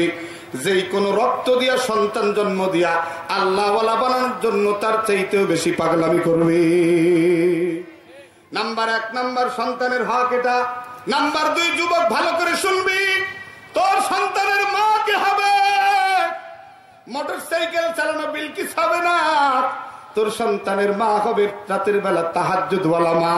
তোর সন্তানের মা হবে কমপক্ষে সূরা ইখলাস সহ 11টি সূরা মুখস্থ আছে যার, আত্তাহিয়াতু দুরূদ শরীফ দোয়া মাসুরা মুখস্থ আছে যার, আদিয়ায়ে মাসতুনা গুলো মুখস্থ আছে যার, এমন একজন মা যদি তোর সন্তানের জন্য তুই নির্বাচন করে বিবাহ করতে পারো, আমি আল্লাহর কসম করে বলতে পারি তোর সন্তানটা কোরআনের হাফেজ না হইলেও মায়ের 11টি সূরা তোর সন্তান এমনি অনায়াসে মুখস্থ করতে পারবে।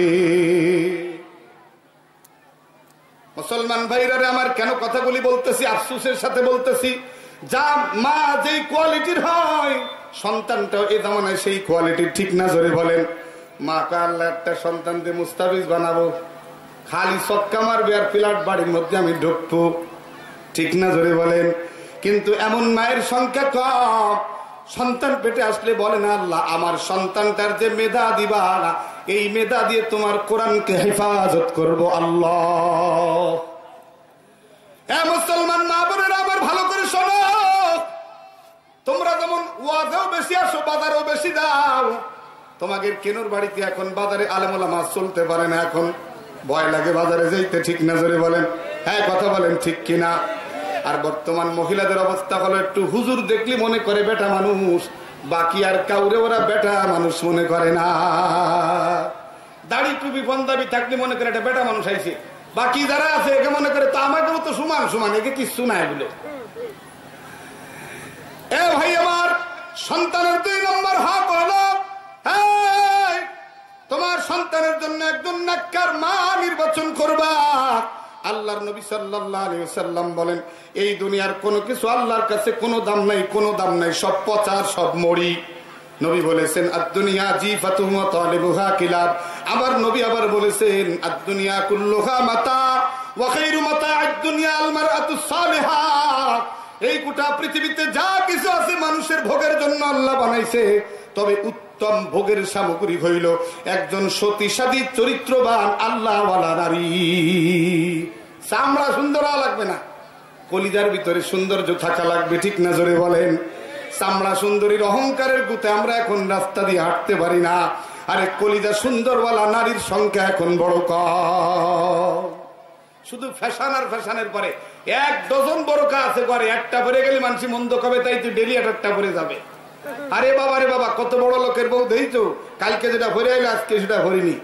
উনি বোরকার কি করতে, প্রদর্শনী করতে বাজারে আসে বারবার। এটা কিন্তু আপনার আমার জন্য অনেক কিছু না। এ ভাইরা আমার, ভালো করিয়া খেয়াল করেন, আপনার সন্তান বানানোর জন্য যুবক একজন মা নির্বাচন করবা। এই সন্তানটার মাটা কমপক্ষে সূরা ফাতিহা সহ 11টি সূরা পড়তে পারে, তাসবিহের সাথে, তার তিলের সাথে, বাংলায় না, বাংলা না,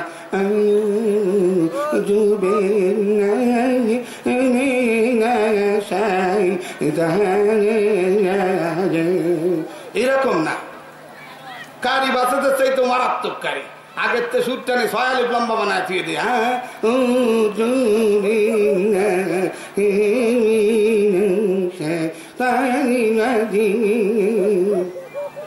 এরকম না। অনেকে আমার হুজুর ছেলে স্কুলে মেয়ে স্কুলে পড়ালে কি হবে, বাড়ি মাস্টার রাখছি কোরআন শরীফ পড়ায়। তুমি যে কোরআন শরীফ পড়ায় বা কখনো ভাতে নেওয়া যায় না। 12 বছর পড়াবে, খালি কোরআন শরীফ ধরাবে, পড়াতে পারবে না। মাস গেলি টাকা দিয়ে দিব, চলে যাবে। কোনদিন একটা অক্ষর শিখায় না, এটা মদের হরফ না, এটা কিসের হরফ, এটা চিনায়ও না কোনোদিন। ওই আলিফ বা তাসা যেমনি কয় সেমনি চলে যায়। ওর কাছে হা ও দা, হা ও তাই, হামজাদা আইনও তাই। এজন্যই পড়ে আলহামদুলিল্লাহি রাব্বিল আলামিন আর রহমানির রহিম মালিকি ইয়াউমিদ্দিন ইয়া কানাবুদু ওয়া ইয়া কানাস্তাইন ইহদিনাস সিরাতাল মুস্তাকিম সিরাতাল্লাযিনা আনআমতা আলাইহিম গায়রিল মাগদুবি আলাইহিম ওয়ালাদ দাল্লিন আমিন। কি ডাটের পড়া রে! ফেরেশতাকে আল্লাহ যদি হুকুম দিত বাইরে পাশা চামড়া উঠে বেলা দিতাম। তুই যা পড়েছিস নামাজের মধ্যে, ওখানে পড়াও। অশিক্ষিত নারী টেলিভিশন দেখে দেখে কত সুন্দর ভাষা শিখেছে। জি হ্যাঁ, এসছি, আই নো লাইক। ওরে বাবা রে বাবা, ইংরেজি মাদা, অথচ কোরআনের ভাষাটা শিখতে পারো নাই। কপাল পোড়া তুমি। আল্লাহ পাক বলেন ওয়ালাকাদ ইয়াসসারনাল কুরআনা লিযিকর ফাহাল মিন মুদ্দাকির। আমি কোরআনকে সবচাইতে সহজ করেছি, ঠিক কিনা জোরে বলেন? মুসলমান ভাইরা রে আমার, এজন্য একজন মা আম্মা নির্বাচন করে ওই মেয়েটাকে দেখতে যখন যাবা, তুমি খালি জিজ্ঞেস করবা তুমি কি সূরা ফাতিহাটা শুনাইতে পারবা? যদি সূরা ফাতিহাটা সুন্দর শুনাইতে পারে, শুধু শুধু এতটুকুন জিজ্ঞেস করতে পারো তুমি যে তুমি কি দিনদার হিসেবে থাকতে চাও না আমার কাছে বদ্দিন হিসেবে থাকবা, আর কিছু দেখা লাগবে না। যেই মেয়েটা সূরা ফাতিহা সুন্দর তেলাওয়াত করতে পারবে, ওই মেয়েটাকে তোমার সন্তানের মা বানাইবা। সন্তানটা মায়ের কোলেই আলোকিত মানুষ হয়ে যাবে। মুসলমান ভাইরা আমার, মা বোনেরা, সন্তান যখন পেটে আসবে, এই সন্তানের জন্য দোয়া করা আল্লাহ পাক শিখায় দিয়েছেন। রব্বানা হাব লানা মিন আজওয়াজিনা ওয়া যুররিয়াতিনা কুররাতা আয়ুনিন ওয়াজআলনা লিল মুত্তাকিনা ইমামা। রব্বি হাবলি মিন লাদুনকা যুররিয়াতান তাইয়্যিবা রব্বি হাবলি মিনাস সালিহিন। হে মুসলমান, আল্লাহ পাক রব্বুল আলামিন খলিলুল্লাহকে ডাক দিয়ে বলেন, খলিল, সন্তানের মায়া তোমার কলিজার ভিতরে অনেক দেখতেছি আমি। তোমার সন্তান তোমার বড় অতি আপন, কারণ অনেক বয়সে সন্তান হয়েছে। ও খলিল, তুমি তো আমি মাওলাকে বেশি ভালোবাসো। এই ভালোবাসার তুমি যদি আমাকে বহিঃপ্রকাশ দেখাইতে চাও, তাইলে আমি আল্লাহর প্রেমের ছুরি দিয়ে তোমার ইসমাইলকে জবাই করতে হবে। হযরত ইব্রাহিম আলাইহিস সালাম স্বপ্ন দেখলেন, আল্লাহ পাক রব্বুল আলামিন স্বপ্নে দেখাইলেন। নবীদের স্বপ্ন ওহী হয়। ইব্রাহিম আলাইহিস সালাম ডাক দিলেন, ইয়া বুনাইয়া ইন্নী আরা ফিল মানামি আন্নী আযবাহুকা ফানজুর মাযা তারা। ও সন্তান, আমি স্বপ্নের ভিতরে দেখেছি তোমাকে জবাই করতেছি। সন্তানও কেমন সন্তান রে বাদান রে আমার, আমার আপনার সন্তান হলে বল তোমা আব্বারে পাবনায় দিয়ে আসো, কারণ আমার ছাড়া আর কতজন রে জবাই করবে। কি স্বপ্ন দেখলো, আর কোন স্বপ্নে দেখতে পারলো না। কিন্তু আল্লাহর কাছে চাইলেন, রব্বি হাবলি মিনাস সালিহিন, আল্লাহ তোমার কাছে একজন নেককার সন্তান চাই, যেই সন্তানটা তোমার জন্য কুরবানি হতেও কোনো দ্বিধা করবে না। ওই চাওয়া সন্তান জবাব দিতেছে, ও বাবা ফানজুর মাযা তারা ক্বালা ইয়া আবাতি ফাল মা তুমার। সন্তান জবাব দিতেছে, বাবা আপনি যা আদিষ্ট হয়েছেন তা বাস্তবায়ন করে ফেলেন। সাতাজিদুনি ইনশাআল্লাহু মিনাস সাবিরিন। আল্লাহু আকবার বলেন। আর আপনার ধামড়া সোয়ালটার যদি কোন বাজান আজকে শুক্রবার নামাজ পড়তে হয়, কলে আমাকে 8 দলীয় খেলা আছে, আব্বা দোয়া করে খেলা যেন জিতে যাই। আমরা টুর্নামেন্ট আছে আমরা শয়তানের সাথে, জুমন নামাজ বাদ দিয়ে দিনই দুপুরে টুর্নামেন্ট করতে যায় আপনার ধামড়া সন্তান। আর ইসমাইল আলাইহিস সালাম বলে, আব্বা আপনি যা দেখেছেন বাস্তবায়ন করেন। আমাকে আপনি ধৈর্যশীলদের অন্তর্ভুক্ত পাবেন, অহংকারী কথা না, নরম কথা। আমারে আপনি ধৈর্যশীল পাবেন এমন কথা না। পৃথিবীতে যারা ধৈর্য ধারণ করেছিল আল্লাহর পরীক্ষা, সেই মানুষগুলোর ভিতরে আমাকেও আপনি পেয়ে যাবেন। আল্লাহর খলিল বলেন, আল্লাহ আমি কিন্তু প্রস্তুত হয়ে গেছি। আল্লাহ পাক বলে, বান্দারে তোর কলিজাটা আমি দেখি তোর কাছে জবাই করা দেখতে চাই না।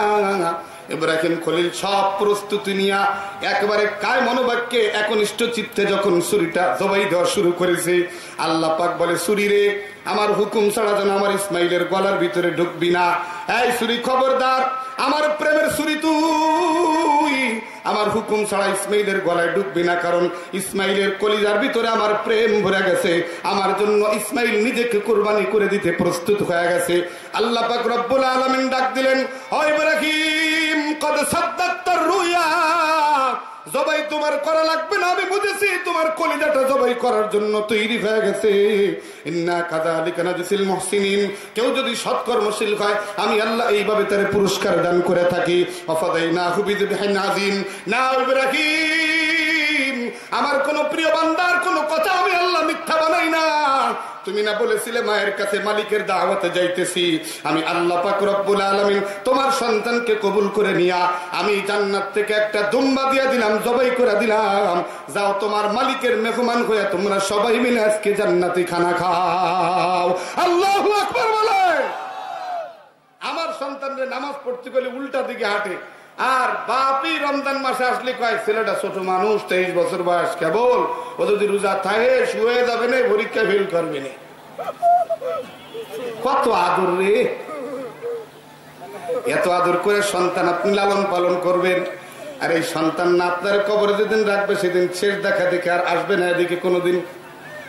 এই সন্তান করবে এগুলি ভাইজান, কিন্তু আমাদের মতো সন্তান যদি আল্লাহ তৈরি করার সুযোগ করে দেয়, কিছু নাও যদি পারি, সকালবেলা আগে বাবার জন্য কোরআন তেলাওয়াত করেছি উঠা, দাদা দাদি নানা নানি কবরে শুয়ে আছে, সকালবেলা আগে সূরা ইয়াসিন তাদের জন্য তেলাওয়াত, কোরআন শরীফের তেলাওয়াত, তাদের জন্য দোয়া। আপনার যে সন্তানটা হয়েছে আল্লাহর কসম করে বলি, জানাজা তো পড়াইতে পারবেই না। কোন বাবার জানাজা যদি কোন সন্তান সামনে দাঁড়ায় পড়ায়, সত্যি বলি ওই সন্তান দরদওয়ালা কলিজা ছাড়া স্বাভাবিক হতে পারে না। বাবার জানাজার তাকবীর দিতে থেকে আর কলিজার ভিতরে রক্তক্ষরণ হওয়ার মতো পানি পড়তে থাকে।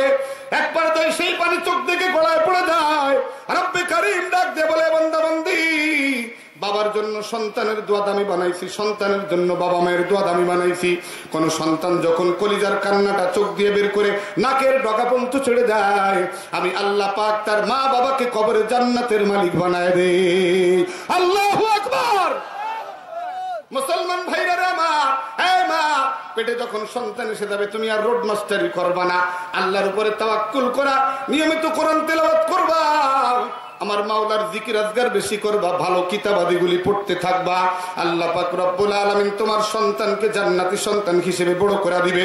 সন্তান ভূমিষ্ঠ হয়ে গেলে আল্লাহু আকবার সাথে সাথে সন্তানের ডান কানে আযান আর বাম কানে কামাতের ধ্বনিগুলো দিয়া ওর এই কোমলমতি কলিজার ভিতরে ইসলামের ভিত্তি, তাওহীদের ভিত্তি প্রস্তুত করে দিবা।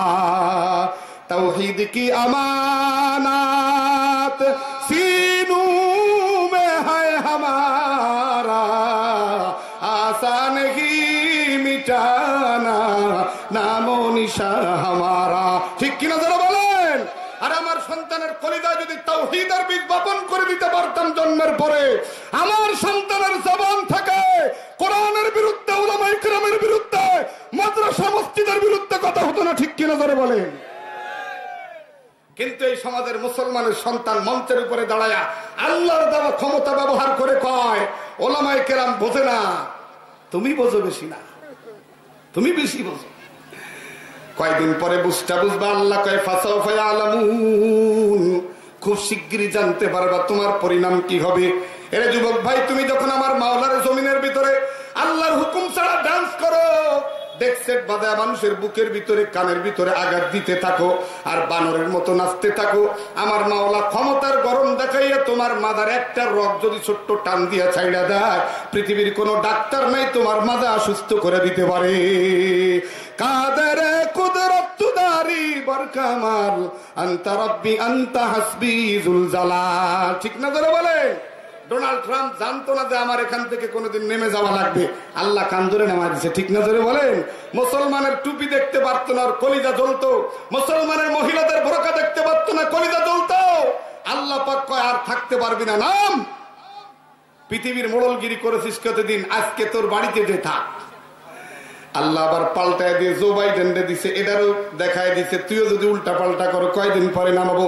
কুলিল্লাহুম্মা মালিকাল মুলক, রাজাদি রাজ আমি, যাকে ইচ্ছা পাল্টাই, যাকে ইচ্ছা বসায় দেই, কাকে ইচ্ছা খয়রাতি বানায় দেই, কারোর ক্ষমতা নাই আমি আল্লাহর সামনে কোনো কথা বলা। মুসলমান ভাইরা, আমার সন্তানের 3 নম্বর হক আদায় হয়েছে। জন্মের পরে ডান কানে আযান আর বাম কানে ইকামত দিয়ে দিয়েছেন। এবারে সন্তানটাকে যদি আপনি আরো সুন্দর আখলাকি বানাইতে চান, তাইলে সুন্নাত হলো সুন্নাত, তাহনিক করা সুন্নাত। কোন একজন বুজুর্গ আল্লাহওয়ালার জবান থেকে একটু মিষ্টি চিবায়া অথবা একটু খুরমা চিবায়া একটু হাতে করে আইনা তার তালুর ভিতরে লাগাই দিবেন। ইতিহাস পড়ে দেখবেন, হাসান বসরি রাহমাতুল্লাহি আলাইহি জন্মগ্রহণের পরে তাকে খলিফাতুল মুসলিমিন ওমরের কোলে দেওয়া হলো। হযরত ওমর দেখে চেহারাটা সুন্দর দেখে হাসান নাম রেখে দিলেন, সুবহানাল্লাহ বলেন। আর গালের ভিতর থেকে একটু চাবায়া, খেজুর বা মিষ্টি চাবায়া এই গালের ভিতরে লাগাই দিলেন। আল্লাহর ফজলে এই পৃথিবীর জমিনে তাবেঈদের বয়ান করলে সর্বশেষ যাকে পাওয়া যায় তিনি হলেন হাসান বসরি রাহমাতুল্লাহি আলাইহি। এক জামানা সহবতে বাউলিয়া বেহতের সাদ সালে তাত বেরিয়া। তোমার সন্তান গাঁজাখোর হয়েছে, গাঁজাখোরের সাথে বসে বসে এদেশের কোন ইমাম মুয়াজ্জিন, কোন মাদ্রাসার শিক্ষক, কোন আলেমের সাথে ঘুরে আজও কোন সন্তান গাঁজাখোর হয়েছে? কথা বলো। এখন বর্তমান দুনিয়াদাররা পত্রিকায় লিখতেছে সঙ্গ দোষে আমাদের সন্তানগুলি নষ্ট হলো, কালু সূরার গল্পের মতো। সঙ্গ দোষে আমাদের সন্তান নষ্ট হলো। কার সঙ্গে পড়েছে ও কার সঙ্গে পড়েছে? বাবা তোমার সঙ্গেই পড়েছে। তুমিও যেমন বাবা সিগারেট আর একটা দিয়ে আর একটা ধরাও, সন্তানকে বলো যে আমি তাস খেলতেছি, মোনাজাত করতেছি, সিগারেট এনে দে। ঠিক না জোরে বলে?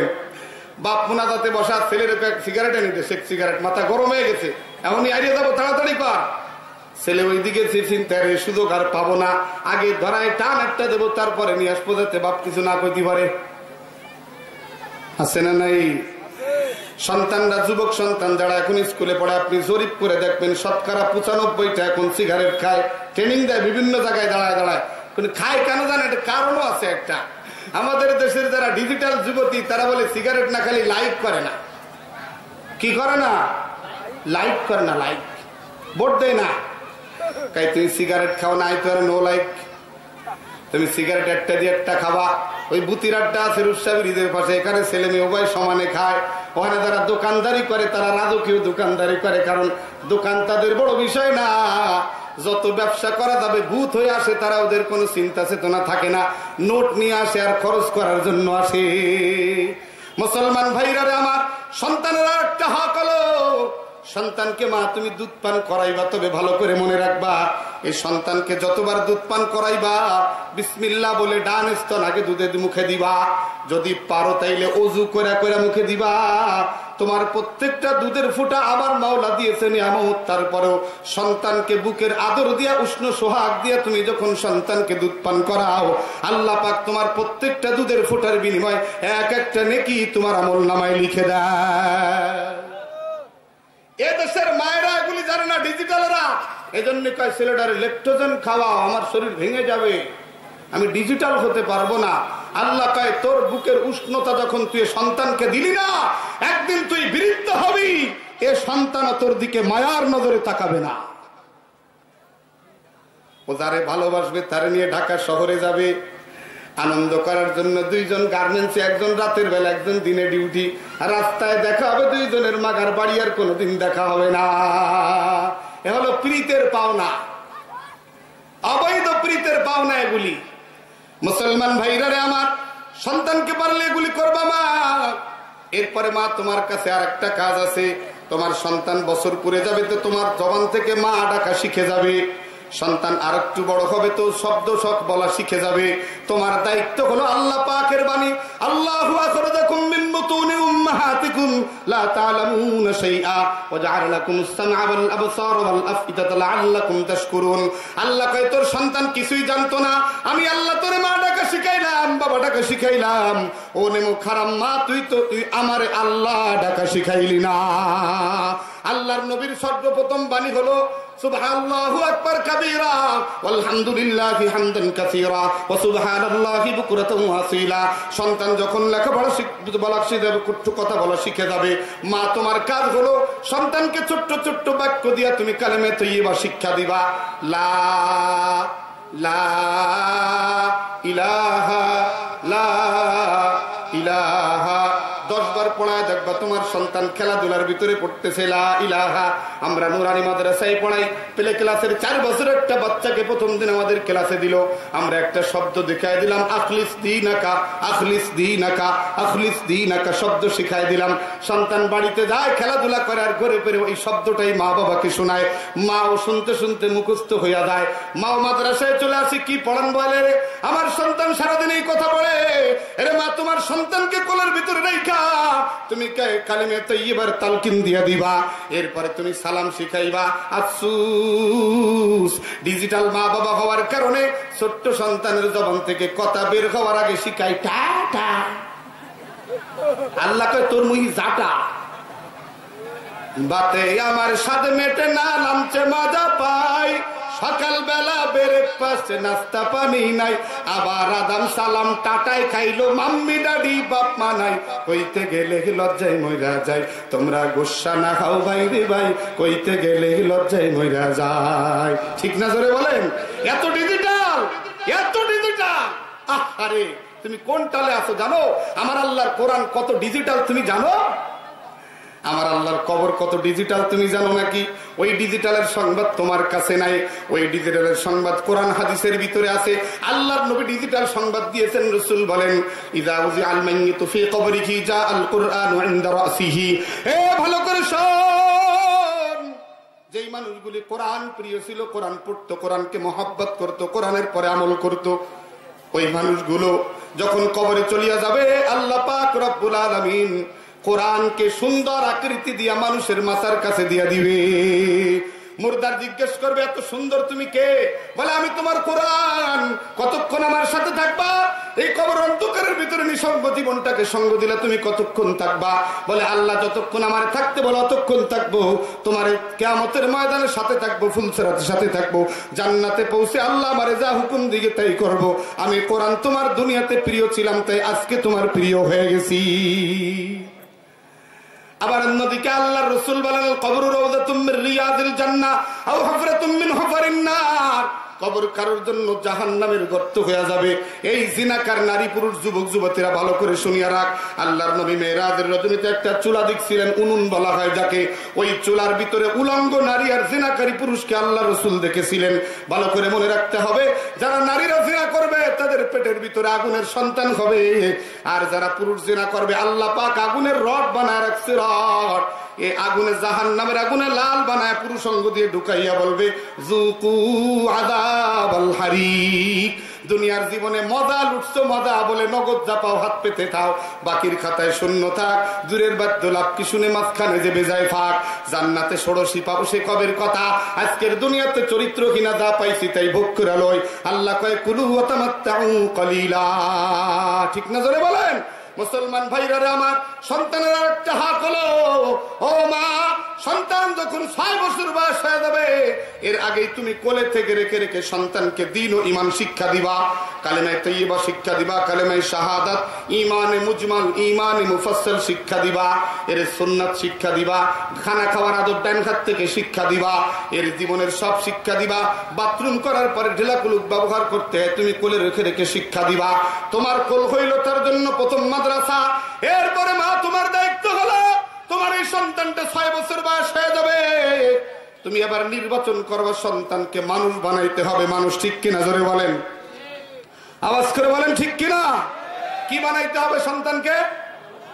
কে তুমি না জন্ম দিছো, তোমার পেট দিয়ে আবার মানুষ বানাবো কে? বুঝলেন কিছু? তোমার পেটের তেনা জন্ম নিলে তুমি কর মানুষ বানাইতে হবে। বুঝবেন ভালো করে উদাহরণ, লোহা কিন্তু কুড়াল না, কুড়াল লোহা দিয়ে বানাইতে হয়, ঠিক না বলেন? হ্যাঁ কথা বলেন। স্বর্ণই কিন্তু কানের টানা, কানের তা স্বর্ণ দিয়ে বানাইতে হয়, ঠিক না? মানুষের বংশে জন্ম নিলেই মানুষ হয় না, মানুষের কাছে পাঠাইলে মানুষ হয়। আল্লাহর নবী হলেন শ্রেষ্ঠ মানুষ, তার কাছে 1,24,000 মানুষ মানুষ হয়েছে।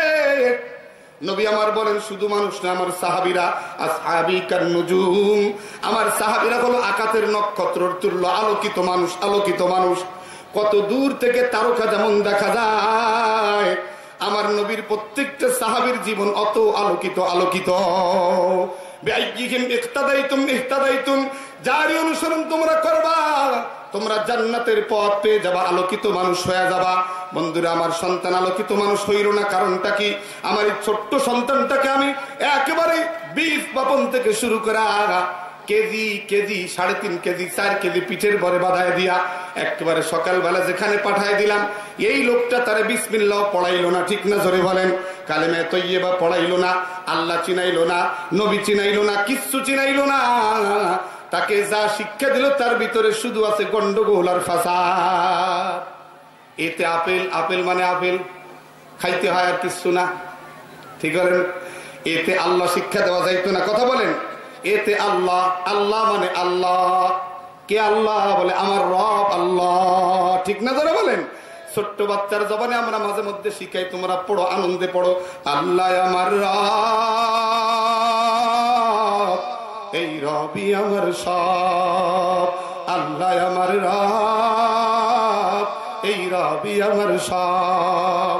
ছোট্ট বাচ্চার মুখে শিখাই দেয়, ও বাড়ি খেলাধুলা করে আর যাই করে গজল গায়, আল্লাহ আমার রব, এই রবি আমার সব, দমে দমে তনু মনে তারি অনুভব, ঠিক কিনা জোরে বলেন? আল্লাহর নবী বলেন লা তাকুমুস সাআতু হাত্তা ইউকালা ফিল আরদি আল্লাহ আল্লাহ।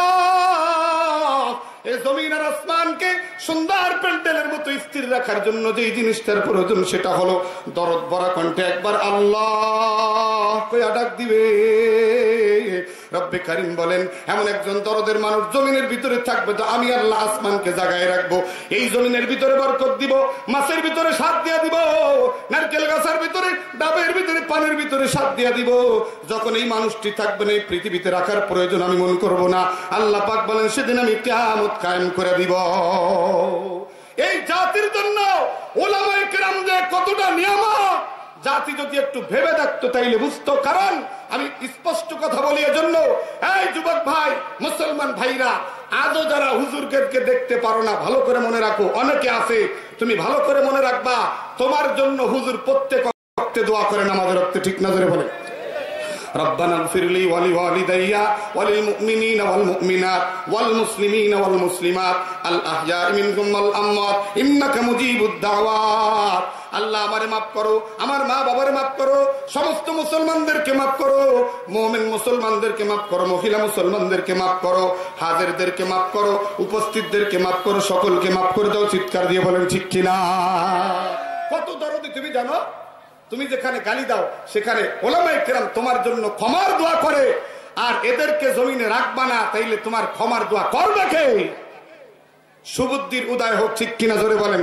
শেষ কথা বলতেছি বন্ধুরা আমার, শেষ কথা, এ সন্তানটাকে তুমি কার কাছে দিবা, হিসাব করে দিবা। ইবনে সিরিন রহমাতুল্লাহ আলাইহি স্বপ্নের বড় ব্যাখ্যাতা ছিলেন, আল্লাহ পাক তাকে ইলম দান করেছিলেন। তিনি বলেছেন, ইন্না হাযাল ইলমা দীন ফানজুরু আম্মান তাখুযুনা দীনাকুম, কোরআনের ইলম হইল এটা দ্বীন, সুতরাং যার তার কাছ থেকে এই ইলম শিখবা না। খবরদার মনে রাখবা, কামারের কাছে যেন তুমি বালা গড়াতে দিয়ে না, তাহলে একখান মালা বানাবে, ও কানে দিয়া যাবে না, ঠিক না? কামারের কাছে বালা গড়াতে দিলে বড়াতে পারবে, তেমনি কখন যে কে হতে কামার, ও তো কামার কুড়েল বানাতে পারে, ও লোহা ও সোনা বানাতে পারে না। আমাদের সমস্যা এই জায়গায় এখন ইউটিউব আর ইন্টারনেটের মাধ্যমে আমার কলিজার টুকরা যুবকরা এত বড় বড় পণ্ডিত হয়ে যাচ্ছে এখন। হায় হায়, আমাদেরকে বলে হুজুর আপনারা ভালো বোঝেন না, আসলে স্টাডি করেন, ভালো করে স্টাডি করেন। 14 বছর ডাইল খাইছি, 1 পোয়া ডাইল 40 জনে, আমাকে স্টাডি হয়নি, তোর স্টাডি হয়েছে। অত স্টাডি দিয়ে যাবি কোথায়? পাগলামি ছেড়ে দিয়ে আল্লাহওয়ালাদের সোহবতে আয়। কসম আল্লাহর, তুই যদিও ভুল করিস, আল্লাহওয়ালার সোহবতের বদৌলতে আল্লাহ তোরে জান্নাতে মানুষ বানায় দুনিয়া থেকে বিদায় করবে। উদাত্ত আহ্বান জানাবো সন্তানের হকগুলি আদায় করার। লাস্ট কথা, এই যুবক, আব্বার মায়ের মতো দরদি পৃথিবীতে আর কেউ দেখাইতে পারে? কথা বলেন, দেখাইতে পারে? কোন সন্তান হারায় গেল, বাবার ঘুম হইল, মায়ের চোখে ঘুম আসে না। কোন সন্তান যদি বাড়ি থেকে পালায় যায়, এরপরে মা দোয়া করে, আল্লাহ যেখানে রাখো সুখে রাখো, সুস্থ রাখো। এমন স্বার্থহীন মানুষ আর হয় না। সেই মা বাবার সাথে যারা কিলোকাল করবি, বেয়াদবি করবি, রক্তচক্ষু করবি, কসম খোদার, দুনিয়ার জীবনে মন্ত্রী হতে পারো, শান্তি পাবি না। দুনিয়ার জীবনে কোটিপতি হতে পারো, শান্তি পাবি না। শেষ জীবনে তোর ঈমান নসিব হবে না, জাহান্নামী হয়ে বিদায় হওয়া লাগবে। দুনিয়ার জীবনে নেতা হইতে চাও, মায়ের কদমের কাছে পড়ে থাক, আল্লাহ পাক তোরে নেতা বানায় দিবে। মা খালি বলবে, আল্লাহ আমার সন্তানকে সম্মানের জীবন দিবা, ও যেন অপমানিত হয় না। আল্লাহ পাক কাদার ভিতর থেকে টাইনা উঠায়া সিংহাসনের ভিতরে বসায়া আল্লাহ তোকে মানুষের সালাম দেওয়া, ঠিক কিনা জোরে বলেন। আমি অত্যন্ত গরিবের সন্তান, আল্লাহ পাক যেন এমন কথাগুলি সারা বাংলার জমিনে উৎকণ্ঠ কণ্ঠে কথা বলার তৌফিক দান করেন। আমিন সুম্মা আমিন। মুহতারাম হাজিরিন, আপনারা যদি বসতেন জায়গাগুলো ভালো হইতো, কিন্তু আমার বন্ধু আসতেছেন আব্দুল কুদ্দুস সাহেব। মুহতারাম বসেন, তাড়াতাড়ি বসে যান। আমি আর দুইটা কথা না বলে পারতেছি না, হুজুর অনুমতি দিয়েছেন তাই। আপনারা বসবেন না? একটু পায়ে হাত, মেহেরবানি করে বসে যান। আজকের জন্য বসেন, আমরা অনেক দূর থেকে আপনার জন্য আসছি ভাই, কোনো উদ্দেশ্য না। শুনে দেখেন, অগ্রিম কোনো টাকা নেই নাই, গাড়ি ভাড়াও নেই নাই, নিজের পকেট থেকে তেল কিনেই নিয়ে আসছি। বলে তোরে দেবো না, কিছু দিয়ে না, আমার আল্লাহ যেদিন 2 হাত ভরে দেবে সেদিন আমি করজ ভরে নেবো। কয়টা ঠকাবা তুমি? 3 ওয়াক্ত নাই, না খেয়ে থাকবো, ঠিক না জোরে বলেন। কিন্তু আমার আল্লাহ যেদিন দেবে সেদিন বলবে যে তোর জন্য জান্নাতের অট্টালিকা থাকলো। রাসূল বলেন, ইকালু লি সাহিবিল কুরআন ইকরা ওয়ারতাকি ওয়ারাত্তিল কামা কুনতা তুরাত্তিলু ফিদ দুনিয়া ফা ইন্না মানজিলাকা ইনদা আখিরি আয়াতিন তাকরাউহা। হে দুনিয়ার উম্মত শোনো, যারা কোরআন ওয়ালা হবে, হাফেজে কোরআন, আমল ওয়ালা কোরআন ওয়ালা হবে, আল্লাহ তাদেরকে বলবেন পড়ো আর চলো। তোমার পড়া যেখানে শেষ হবে, তোমার উচ্চ স্তর, তোমার সম্মানের মর্যাদা সেখানে শেষ হবে। সুবহানাল্লাহ বলেন। বন্ধুরা আমার আল্লাহ পাক রব্বুল আলামিন আপনারা আমার জন্য কোরআনে কিছু নিয়ামত দান করেছেন। সে নিয়ামত হলো, আল্লাহর কাছে কিছু বাবার কথা বড় পছন্দ হয়েছে, তাই কোরআনে দিয়ে দিয়েছেন। এগুলো দিচ্ছেন যেন আমার উম্মতে মুহাম্মাদির বাবারা এই কথাগুলো পড়ে পড়ে যেন আদর্শ বাবা হতে পারে। আদর্শ বাবা, কি বলেন? আদর্শ বাবা, ঠিক না? আর কিছু নারীর কথা আল্লাহ পাক উল্লেখ করেছেন। এই নারীরা কেউ নবী না, সবাই আল্লাহর ওলি। তাদের কাজ পছন্দ হয়েছে, আল্লাহ পাক সে ঘটনাগুলি দিয়েছেন। তার ভিতরে কয়েকজনের নাম উল্লেখ করি। একজনের নাম হাকিম লুকমান। সুবহানাল্লাহ বলেন। হাকিম লুকমান একজন বাবা। এই বাবা তার সন্তানকে কি নসিহত করেছে, আমার মাওলার কাছে বড় পছন্দ হয়েছে। দুনিয়ার কোন বাবা যদি তার সন্তানকে এমন নসিহত করে, তাইলে ওই বাবা কিন্তু দায়িত্ব মুক্ত হয়ে যাবে। হাকিম লুকমান সন্তানকে নসিহত করেছে সর্বপ্রথম, ইয়া বুনাইয়া লা তুশরিক বিল্লাহ ইন্নাশ শিরকা লাযুলমুন আযীম। আল্লাহ এক, তার সাথে কাউকে শিরিক করবা না, মাদার পূজাও করবা না, দরগা পূজাও করবা না, দুর্গা পূজাও করবা না, ঠিক না জোরে বলেন। পৃথিবীতে যতদিন বেঁচে থাকো তোমার ঈমানকে দামি বানায় রাখবা। কেউ যদি তোমার ঈমানকে নিতে চায়, তাইলে তুমি জীবন দিয়া দিবা, কিন্তু ঈমান তুমি দিবা না। মুসা আলাইহিস সালামের সামনে 80,000 জাদুঘর যখন সিজদায় লুটে পড়েছে, কি বলতেছে? রব্বি মুসা ওয়া হারুন ক্বালা আমানতুম লাহু ক্বাবলা আন আযানা লাকুম। এই জাদুকররা, দাওয়াত দিলাম আমি ফিরাউন, খাইতে দিলাম আমি, পোশাক বানায় দিলাম আমি তোদের মেজবান, আমার অনুমতি ছাড়াই মুসার পরে মানানো শেষ। সেনো আমাকে কত বড় শাস্তি দিতে পারি। লাউকাত্তিআন্না আইদিয়াকুম ওয়া আরজুলাকুম মিন খিলাফিন ওয়া লাউসাল্লিবান্নাকুম ফি জুযু'আন নাখলি। ফিরাউন বলতেছে আমি এমন শাস্তি দিব, ইতিহাস ব্রেক করে দেব। ইতিহাস ব্রেক ঠিক না? জোরে বলেন, কথা বলেন। ইতিহাস ব্রেক হয়ে যাবে। কি শাস্তি দিবা তুমি? বলে তোর এক হাত কাটবো আর এক পাও কেটে দিব, খয়রাত করেও খাইতে পারবি না, গড়েও চলতে পারবি না। এইভাবে কাটার পরে তোরে খাজুর গাছের সাথে শুলে চড়ায় মারবো। জাদুকাররা বলেছিল ফিরাউন এক মুহূর্তের ভিতরে জান্নাতের যে নিয়ামত আমরা দেখেছি, তুমি আমার সব নিতে পারো কিন্তু আমার ঈমান কেড়ে নিতে পারবা না। পারবা না তুমি ঈমান কেড়ে নিতে, এটা ঈমান। আর আমাদের ঈমানের দাম বলে সারা বাড়ি ব্যঞ্জন সিগারেট, 10-20 টাকা, এটা হলো ঈমান। এই ঈমান নিয়ে তুমি আমার মাওলার সামনে দাঁড়াইবা। আমার আল্লাহ বলবেন আমিনু কামা আমানান নাস, আমিনু কামা আমানান নাস। এই নাই তোমার মাছের গ্রেট আর আমার মাছ এইটা, তোমারটা তো ফন্ডস হয়ে গেছে আর আমারটা 5 গ্রেটের মাছ, বলো কোনটা দাম বেশি? লজ্জায় মাথা নত হয়ে যাবে। আল্লাহ পাক বলবেন সেদিন না, এ কাম কিন্তু করা যাবে না, আমার সাহাবায়ে কেরামের সাথে তোমার ঈমান মিলতে হবে। 80,000 জাদুকর স্পষ্ট বলল ফেরাউন যা দেখেছি অল্প সময়ের ভিতরে, এটা হলো ঈমানের নূর। যার কলিজার ভিতরে একবার বসে যায়, দুনিয়ার ভিতরে থেকেই সে জান্নাতের নিয়ামত দেখতে পায়। লুকিং গ্লাস যাকে বলে, বোঝেন না? Looking glass. হৃদয় রাজ্যটা যত অন্ধকার হয়, এ আয়নার ভিতরে ততটাই অন্ধকারাচ্ছন্ন এসে যায়। যতটাই পরিচ্ছন্ন করা যায় ঈমান ও আমলের জ্যোতি দিয়া, আল্লাহর মারিফত আর মহব্বত আর নফল বন্দেগী দিয়া যত বেশি শানিত করা যায়, ততই আমার মাওলার মারিফত দেখা যায়, দুনিয়ায় বসেও জান্নাতের নিয়ামত দেখা যায়। বন্ধুরা আমার, এমন এক সন্তান আলোচনাও করবো, আমি বাবার আলোচনা করে লই। হাকিম লুকমান বলতেছে সন্তান কারোর সাথে শিরিক করবে না, তাইলে তোমার অন্তরটা কালো হয়ে যাবে, মেঘাচ্ছন্ন হয়ে যাবে, কালিমা পড়ে যাবে, আর কিছুই দেখা যাবে না। ইয়া বুনাইয়া আকিমিস সালাহ, ও সন্তান আল্লাহর বন্দেগীর জন্য তোমার কপালটা রব্বে কারিমের কদমে দিয়া নামাজ আদায় করবা। আর হাকিম লুকমান বললেন সন্তান, ও সন্তান মা বাবার সাথে কখনোই বেয়াদবি করবে না। মা বাবার সাথে কখনোই বেয়াদবি করা যাবে না, কারণ মা বাবা হইল আল্লাহ পাক রব্বুল আলামিন তোমাকে এক বিশেষ নিয়ামত দান করেছেন মা বাবা। খবরদার মা বাবার সাথে কখনোই বেয়াদবি করবে না। শেষ নসিহত সন্তানকে করতেছে, যেই নসিহতটা আমরা কোনোদিন জানিও না। সন্তানকে তাকওয়ার নসিহত করতেছে। তাকওয়া, কারণ ঈমান সত্যিকারে বালেগ হয় না তাকওয়া ছাড়া। তাকওয়া ছাড়া ঈমানের বুলুগিয়াত আসে না, আমার কাছে এটা মনে হয়। বলেন কেমন কেমন হলো? আমার 4 বছরের সন্তানের কাছে যদি বলি, বাজার তুই যদি আমার কথাটা শোনো তাইলে তোরে বিশ্ব সুন্দরীর সাথে বিয়ে দেবো, কয় যে বাবা আমার একটা চকলেট তুমি দাও, সব বিশ্ব সুন্দরী বন্ধুরে আমার দরকার নেই। কথা বোঝেন নাই? আপনি যদি বলেন এই কাজটা যদি করো তোরে 500 টাকার নোট দেবো, কবে আমার দোয়েল ভাইয়ের নোট দাও। কারণ ওতে এখনো বুঝমান হয় নাই যে টাকার দাম কি, ঠিক না? জোরে বলেন। যাদের ঈমানের সাথে তাকওয়া নাই তারা তো জানে না তাকওয়ার মজা কত। তাকওয়ার এক আলাদা স্বাদ। এ যাদের ভিতরে ফিট হয়ে যায়, কোন গুনাহ দেখলে লজ্জা শুধু লাগে না, গুনাহ দেখার সাথে সাথে ইস্তিগফার পড়তে পড়তে দ্রুত ওয়াল্লাযিনা ইযা মাররু বিল্লাগবি মাররু কিরামা। আল্লাহ পাক রব্বুল আলামিন বলেন, কোন সম্ভ্রান্ত মুমিন কোন গুনাহের পাশ দিয়ে যদি যেতে চলে, দ্রুত সেখান থেকে চলে যায় যে আল্লাহর গজবে পতিত না হয়। আর আমরা কই যে দেখে আসি যে নাস্তিছে কিরাম, কোনদিন দেখলাম না।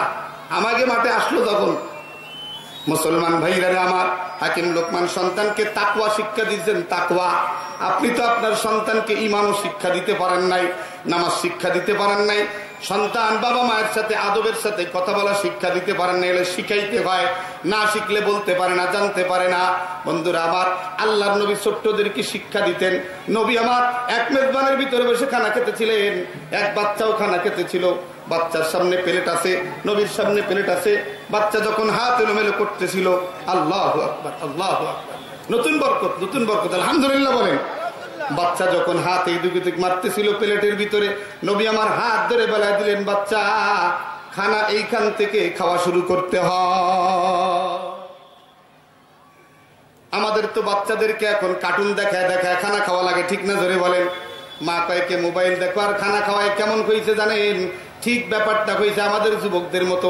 আমাদের যুবকদের হাতের ভিতরে ইন্টারনেট, মোবাইল দিয়া এই যুবকরা যে কি খাওয়াচ্ছে ছোট বাচ্চার মতো, কিন্তু জানে না যত হারাম খাবার আছে সব খাওয়ায় একে এমন উস্কানি দিচ্ছে, যৌন উস্কানি, যে স্বামী আর স্ত্রী নয়, এর আগেই নিজেরা সব করে ফেলাইতেছে। অবৈধ স্বামী স্ত্রী, বোঝেন নাই? এরা আবার লাভ ম্যারেজ করে। আগেকার গ্রামের যে বাইরে যা বাসাটারে ওরা পাল্টায় পালাইছে লাভ ম্যারেজ, ভালোবাসার বিবাহ। 1 বছর পূর্ণ হলে কুত্তা কুত্তি আবার ম্যারেজ ডে পালন করে। হাই হাই হাই, এত বড় বেহায়া তোরা! বাইরে যে বিয়ে বসলি দেশের মানুষ সিসি আনলো, আবার এই বছর এসে কয়েক আমরা ম্যারেজ ডে পালন করবো। কর জম্মের আন্দাজ কর, আল্লাহ পাক তাকায় রয়েছে, কয় কর। দারহুম ইয়াকুলু, মনের মতো খা, ওয়াতামাত্তাউ, ভোগ কর, যা মনে চাই তাই ভোগ কর। ওয়ায়ুলহিহিমুল আমালু, তোর আশা লম্বা কর। ফাসাউফা ইয়ালামুন, অতি শীঘ্রই জানতে পারবি এই দুনিয়া তোর স্থায়ী জায়গা না। হাকিম লোকমান সন্তানকে তাকওয়া শিক্ষা দিলেন, ইয়া বুনাইয়া ইন্নাহা ইন তাকুম মিসকালা হাববাতিন মিন খারদালিন ফাতাকুন ফি সাখরাতিন আও ফিস সামাওয়াতি আও ফিল আরদি ইয়াতি বিহাল্লাহ। হে সন্তান, তোমার ভিতরে যদি তাকওয়া না আসে তাইলে তুমি অন্যায় থেকে বাঁচবে না, অপকর্ম থেকে বাঁচবে না, দুর্নীতি থেকে বাঁচবে না, দুঃশাসন থেকে বাঁচবে না, জুলুম থেকে বাঁচবে না, সর্বোপরি রাতের অন্ধকারেও তুমি গুনাহ থেকে বাঁচতে পারবে না। ইয়া বুনাইয়া ইন্নাহা ইন তাকুম মিসকালা হাববাতিন মিন খারদালিন, ও সন্তান, আমার মাওলার ক্ষমতা তুমি জেনে নাও।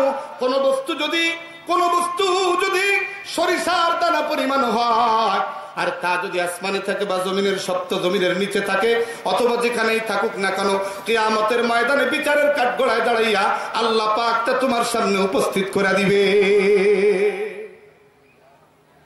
এটা হলো তাকওয়া শিক্ষা দেওয়া সন্তানকে তাকওয়া শিক্ষা দিতেছেন। আবার আরেক দিকে এক মায়ের দোয়ার বরকতে সন্তান জান্নাতি খাবার খায়। শুনবেন নাকি কথাটা? শুনবেন?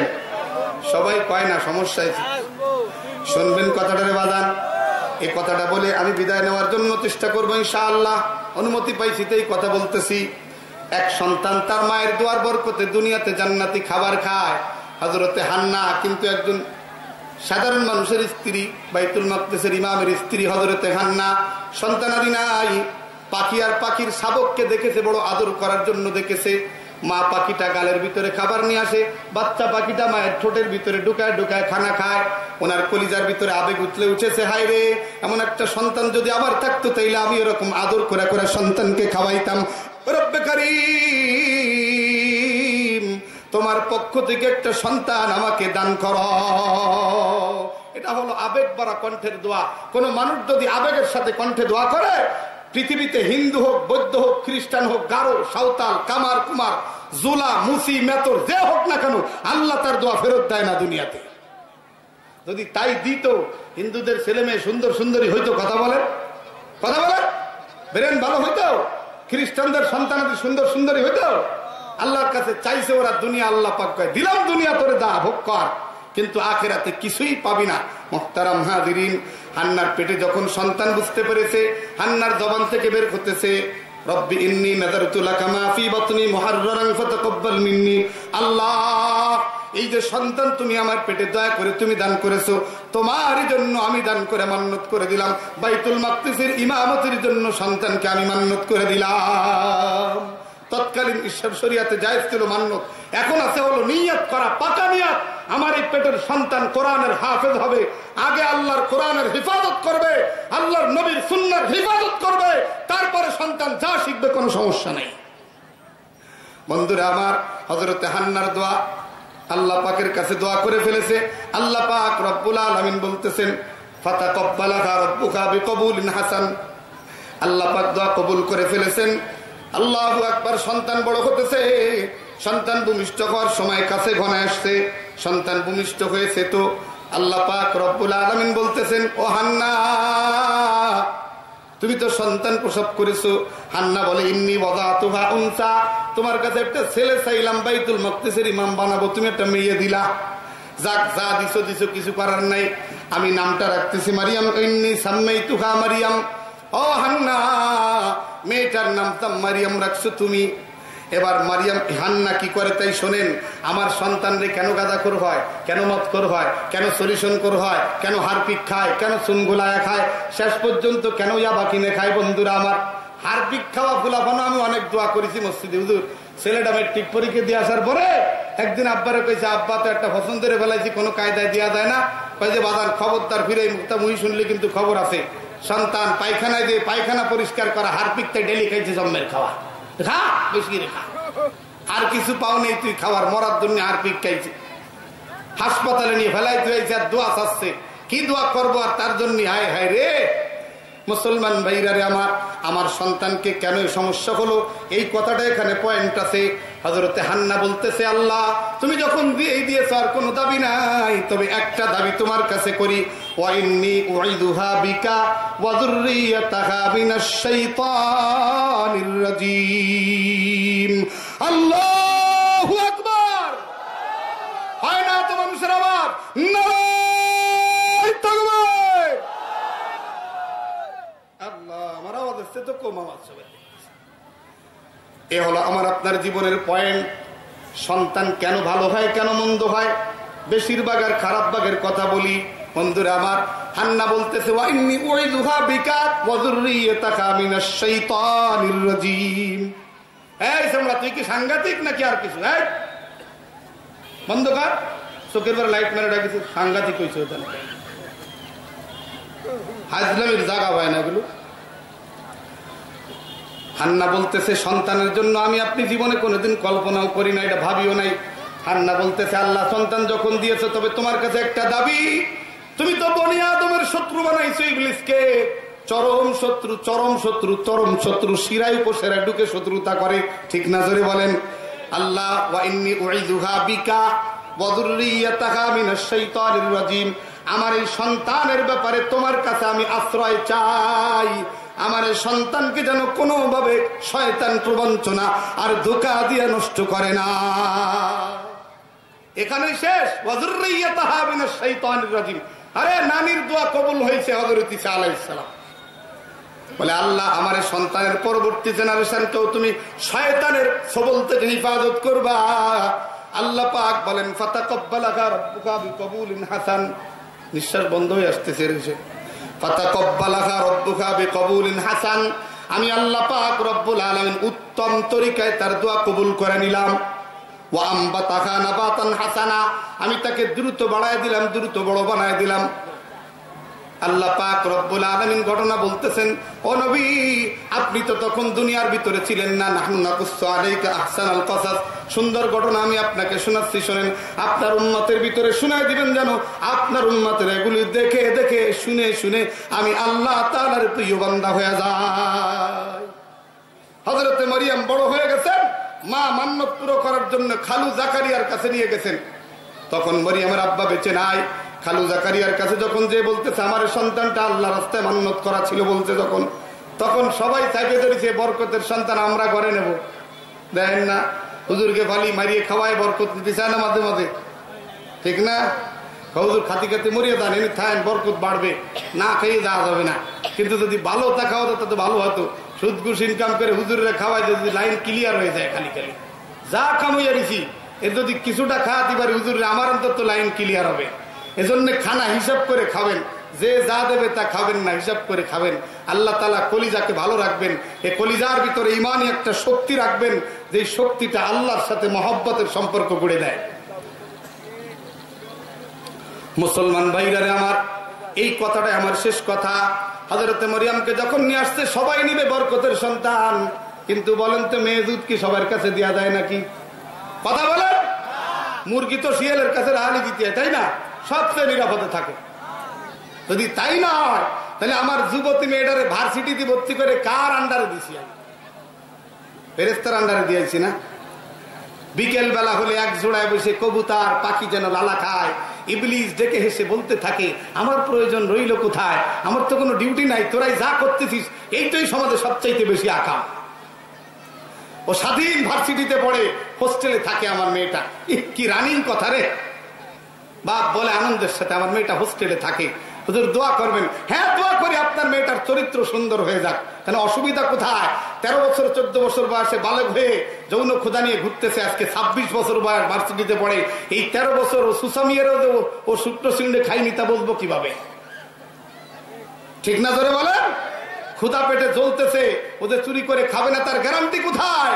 আপনি আপনার কলিজার টুকরা সন্তানকে দিয়ে জিনা করাইছেন, এই জেনার নেকি আপনার আমল নামে উঠে, নেকি না তো বলেছে গুনাহ, কি গুনাহ ওনারা নেকি মনে করে, কারণ ফ্রি মাইন্ডের দেশ তো, এটা কোনো সমস্যা না।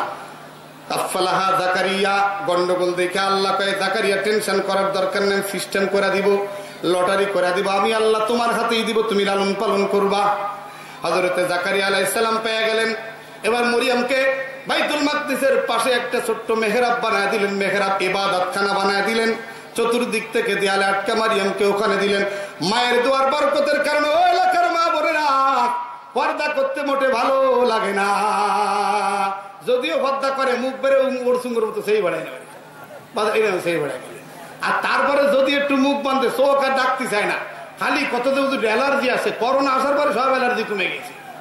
ভাই আন্নে ঠুসি মা আন্নে অ্যালার্জি সাথে না, ভাই আন্নে যদি করোনা না, আল্লাহ যদি ঠুসি না মারি তাহলে মরিয়ে যাবানি।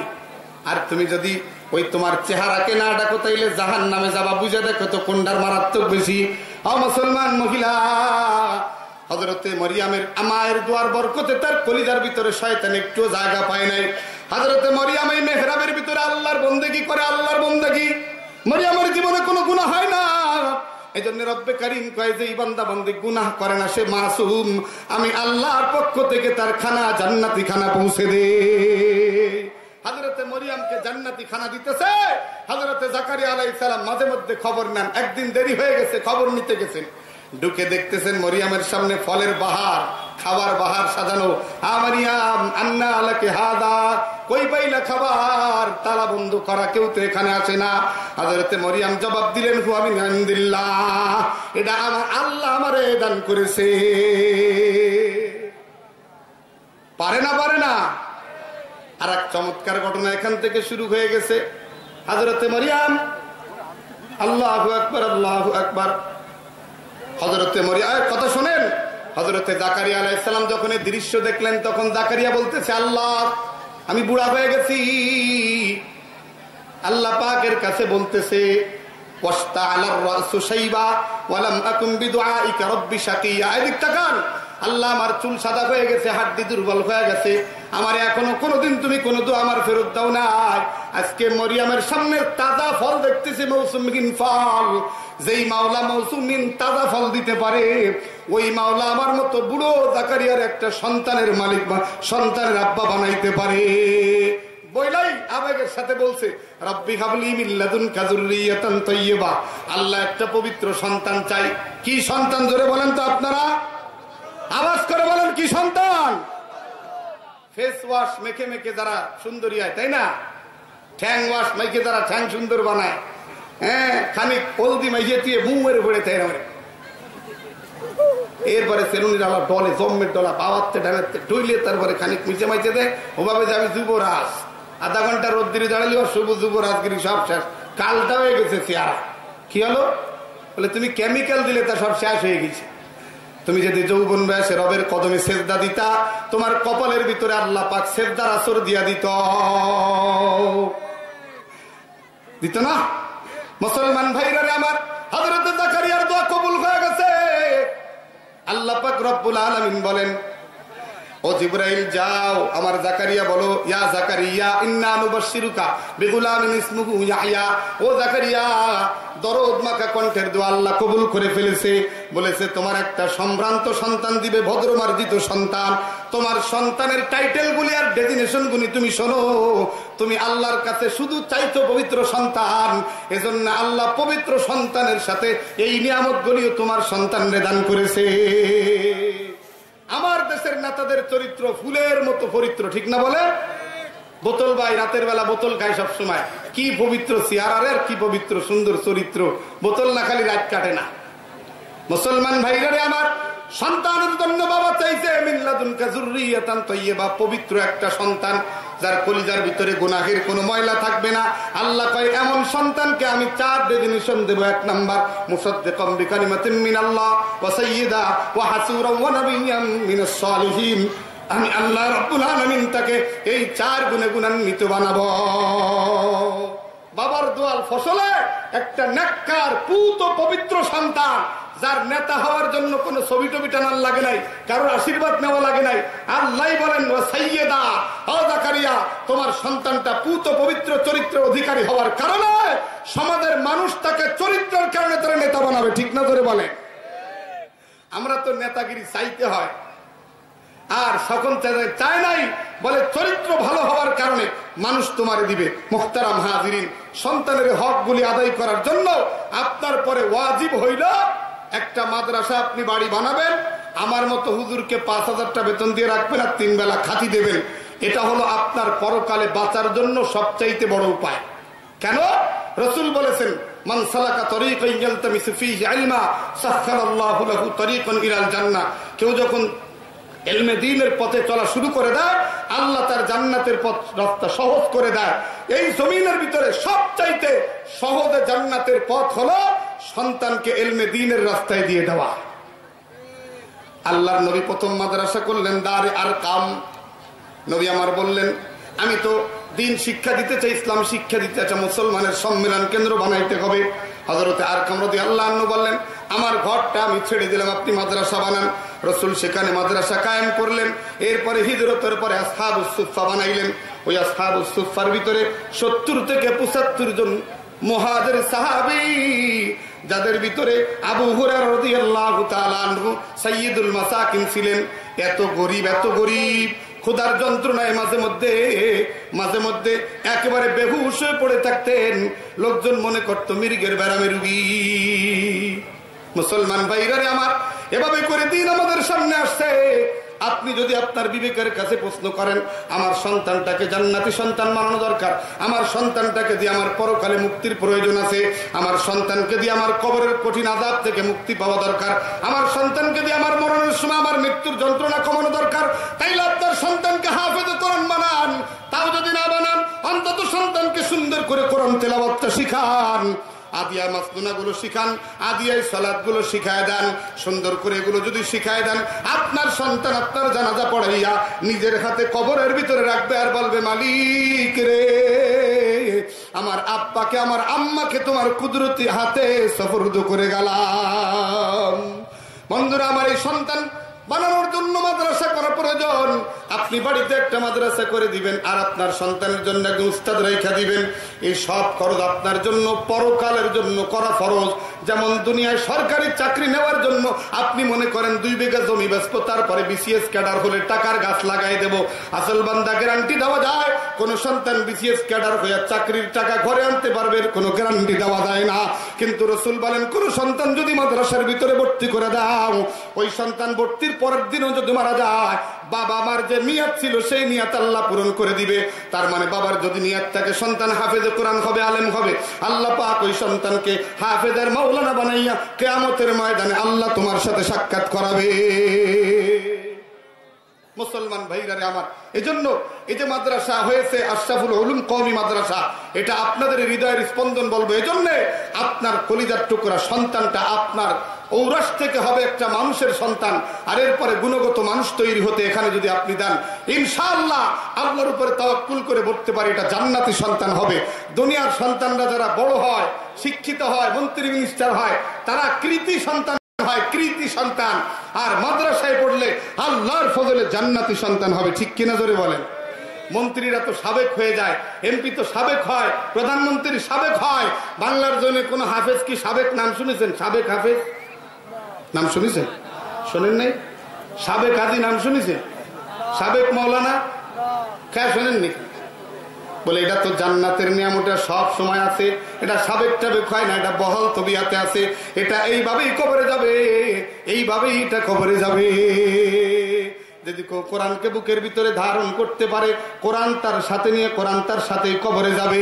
শুধু কবরে যে ক্ষান্ত হবে না, আল্লাহ পাক রব্বুল আলামিন বলেন হাফেজে কোরআন কিয়ামতের ময়দানে উঠবে আর আমি বলবো ইকরা ওয়ারতাকি, পড়ো আর চড়ো কামা কুনতা তুরাত্তিলু ফিদ দুনিয়া।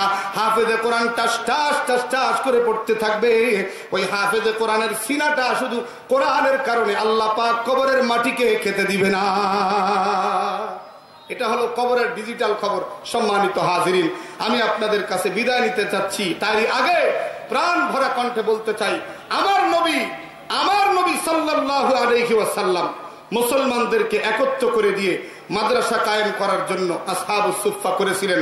আর আনসারী সাহাবীদেরকে বলেছিলেন, আনসারী সাহাবীরা দ্বীনের সাহায্য করতে, কোরআনের সাহায্য করতে আমার মুহাজির সাহাবীদেরকে জায়গির রাখো। তারা তোমার বাড়ি জায়গির খেয়ে খেয়ে এখানে কোরআন শিখবে, দিন শিখবে, তুমিও দিনদার ভাগী হয়ে যাবা। সম্মানিত হাজিরিন, মাদ্রাসার কাজ চলতেছে, আপনারা দেখেছেন, অনেকে কাজ বাকি রয়েছে। এই ময়দানের ভিতরে কোরআন প্রিয় আল্লাহর দরদের একজন মানুষ আমি দাঁড় করাতে চাই, যে মানুষটা দরদ দিয়া বলবে, ভাই সাইফুল্লাহ, আমি মাদ্রাসার জন্য এই জিনিসটা দিলাম, আমার কোনো বড় ধর্ম